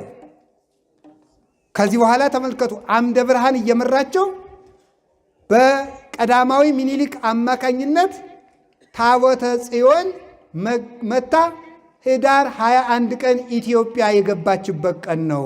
ስለ ጽዮን ዝም አልልም። ኢትዮጵያ ይኸውላችሁ፣ ከዚያ ታቦተ ጽዮን መጣች። ጣና ቂርቆስ ተቀምጣለች። ወደ 600 ዓመት ሲሰዋበት የነበረ ቦታ ነው። ጣና ቂርቆስ ተቀምጣለች። ጎጃም መርጡ ለማርያም ተቀምጣለች። ወሎ ውስጥ ደግሞ ተድባበ ማርያም የምትባል ቦታ ተቀምጣለች። መጨረሻ ላይ አክሱም ጽዮን አሁንም አለች። የጽዮን አምላክ ኢትዮጵያን አንድ ያደርግልን። የሚበጠብጥንን ሰይጣን ዳጎንን እንደቀጠቀጠችው አክሱም ያለችው ጽዮን የሚያባላንን ዲያብሎስ ትቀጥቅጥልን። በሉላችሁም ትቀጥቅጥልን። ሰላምን ትስጠን ታቦተ ጽዮን እናታችን። ስለዚህ ስለ ጽዮን ምን አንልም። ስለ ኢየሩሳሌም እሳ አሁን ልብ በሉ ማምላክን ምእመናን፣ አንድ ደስ የሚል ነገር ልንገራችሁ። ድሮ ኢየሩሳሌም ማለት የሰላም ሀገር ማለት ነው። ጽዮን ያለችባት ሀገር ሰላም ናት። ስለዚህ ምን ተባለች? የሰላም ሀገር። ዛሬ ግን ታቦተ ጽዮን ኢትዮጵያ ስላለች ኢትዮጵያ ኢየሩሳሌም ሆናለች። እንኳን ደስ አላችሁ። ኢትዮጵያ ኢየሩሳሌም ናት። ኢየሩሳሌም ማለት ሀገሩ ለንጉሥ አብይ፣ የንጉሥ አብይ የታላቁ ንጉሥ የእግዚአብሔር ሀገሩ ኢትዮጵያ ናት። ዛሬ ኢየሩሳሌም እስራኤል አይደለችም። እስራኤል ዛሬ ኢትዮጵያ ናት። በዚህ ትደነቃላችሁ። በአጭር ቃል ቀድሞ ታቦተ ጽዮን ወደ ኢትዮጵያ መጣች። ኋላ እውነተኛይቱ ጽዮን ድንግል ማርያም ወደ ኢትዮጵያ መጣችልን። ቀድሞ ቆይ እንግዲህ ልልታ አታብዙ፣ ረፍዷል። ጠቅላችሁ አንድ ዚህ ኋላ ትላላችሁ። ቀድሞ ልብ ብላችሁ ስሙኝ፣ በ3 ደቂቃ ቀድሞ 10ሩ ቃላት የተጻፉባት ታቦተ ጽዮን ኢትዮጵያ መጣችልን። ኋላ ደግሞ እውነተኛው አካላዊ ቃል በማህፀኗ የተቀረጸባት እናታችን ድንግል ማርያም ኢትዮጵያ መጣችልን። የእግዚአብሔር የቃል ኪዳኑ ታቦተ ጽዮን ኢትዮጵያ መጣች። የእግዚአብሔር የቃል ኪዳኑ እናት እውነተኛይቱ ታቦት ድንግል ማርያም ኢትዮጵያ መጣችልን። ከማይነቅዝ እንጨት የተለበጠችው ታቦተ ጽዮን ኢትዮጵያ መጣች። ሞት የማይለውጣት ድንግል ማርያም ኢትዮጵያ መጣችልን። ውሃ የምታፈልቀው ጽዮን ኢትዮጵያ መጣች። የሕይወት ውሃ ያፈለቀችው ድንግል ማርያም ኢትዮጵያ መጣችልን። መና ከደመና የምታወርደው ታቦተ ጽዮን ኢትዮጵያ መጣችልን። የሕይወት እንጀራ ያመጣችልን ድንግል ማርያምም ኢትዮጵያ መጣችልን። ዳጎንን የቀጠቀጠችው ጽዮን ኢትዮጵያ መጣችልን። ዲያብሎስን የቀጠቀጠችው ማርያምም ኢትዮጵያ መጣችልን። ኢትዮጵያ እውነትም ኢየሩሳሌም። ስለዚህ ስለ ድንግል ማርያም፣ ስለ ታቦተ ጽዮን፣ ስለ ቤተ ክርስቲያን፣ ስለ መንግሥተ ሰማያት ዝም አንልም። ማርያምን አታመስግን የሚለኝ ካለ እምቢ። ስለ ጽዮን ዝም አልልም። በሉ ሁላችሁም በሉ። ቤተ ክርስቲያንን አታመስግን የሚል ካለ ስለ ጽዮን፣ ታቦተ ጽዮንን አታመስግን የሚል ካለ ስለ ጽዮን፣ ጽዮን ስላለችባት ኢትዮጵያ የሚል ስም አትጥሩ። ኢትዮጵያ የምትባል ሀገር የለችም። ኢትዮጵያ የምትባል ሀገር ትፈርሳለች ካሏችሁ ደግሞ ስለ ኢየሩሳሌም ዝም አልልም። በሉ አሁን እውነቴን ነው የምነግራችሁ። ጽዮን ባለችበት ሰላም አለ። ታቦተ ጽዮን አለችና ድንግል ማርያም አለችና ጽዮን አለ። የሚገርማችሁ ቅድም ነግሬያችኋለሁ። ታቦተ ጽዮን መታ ምን አደረገች? በአክሱም፣ በዋልድባ፣ በደብረ ሊባኖስ፣ በጣና ቂርቆስ ጽዮን በሙሉ ተመላልሳ ነበረ። በኋላ ደግሞ ምን አለች? ታቦተ ጽዮን መታ ጣና ቂርቆስ እንደተቀመጠችው ሁሉ አርፋ ወደ አክሱም ከመሄዷ በፊት ጣና ቂርቆስ እንደተቀመጠችው ድንግል ማርያም ጣና ቂርቆስ መታ 3 ወር ከ10 ቀን በስደቷ ተቀምጣለች። ይሁላችሁ መጀመሪያይቱ ጽዮን መታ ባረከች፣ እውነተኛይቱ ጽዮን ደመደመችው። ኢትዮጵያ ተመልከቱ፣ ልብ ብላችሁ ስሙማ። ኢትዮጵያ እግዚአብሔር እናቱን ከመስቀሉ ስር ለዓለም የሰጠ በዕለተ ዓርብ ነው። እግዚአብሔር ድንግል ማርያምን ለኢትዮጵያ የሰጣት ግን ገና በ2 ዓመቱ ነው። ኢትዮጵያ ልዩ ሀገር ናት፣ ልዩ ኢየሩሳሌም ናት። እግዚአብሔር ከጽዮን ያስጠጋን፣ ስሙ የተመሰገነ ይሁን። ጽዮን መጠጊያ ማለት ነው። ከጽዮን ተጠግቶ የተዋጋ ያሸንፋል። ከድንግል ማርያም ተጠግቶ የታገለም አጋንንትን ድል ይነሳቸዋል። ጽዮን የምድር መጠጊያ ነበረች፣ ታቦተ ጽዮን። ድንግል ማርያም ግን ደግሞ ታይካ በምድር ወታይካ በሰማይ፣ የምድርም መጠጊያችን የሰማይ መጠጊያችን ወላዲት አምላክ ናት። እሷን የሰጠን እግዚአብሔር ይመስገን፣ እግዚአብሔር ይመስገን፣ እግዚአብሔር ይመስገን። ወስብሐት ለእግዚአብሔር ወለወላዲቱ ድንግል ወለመስቀሉ ይቆየን።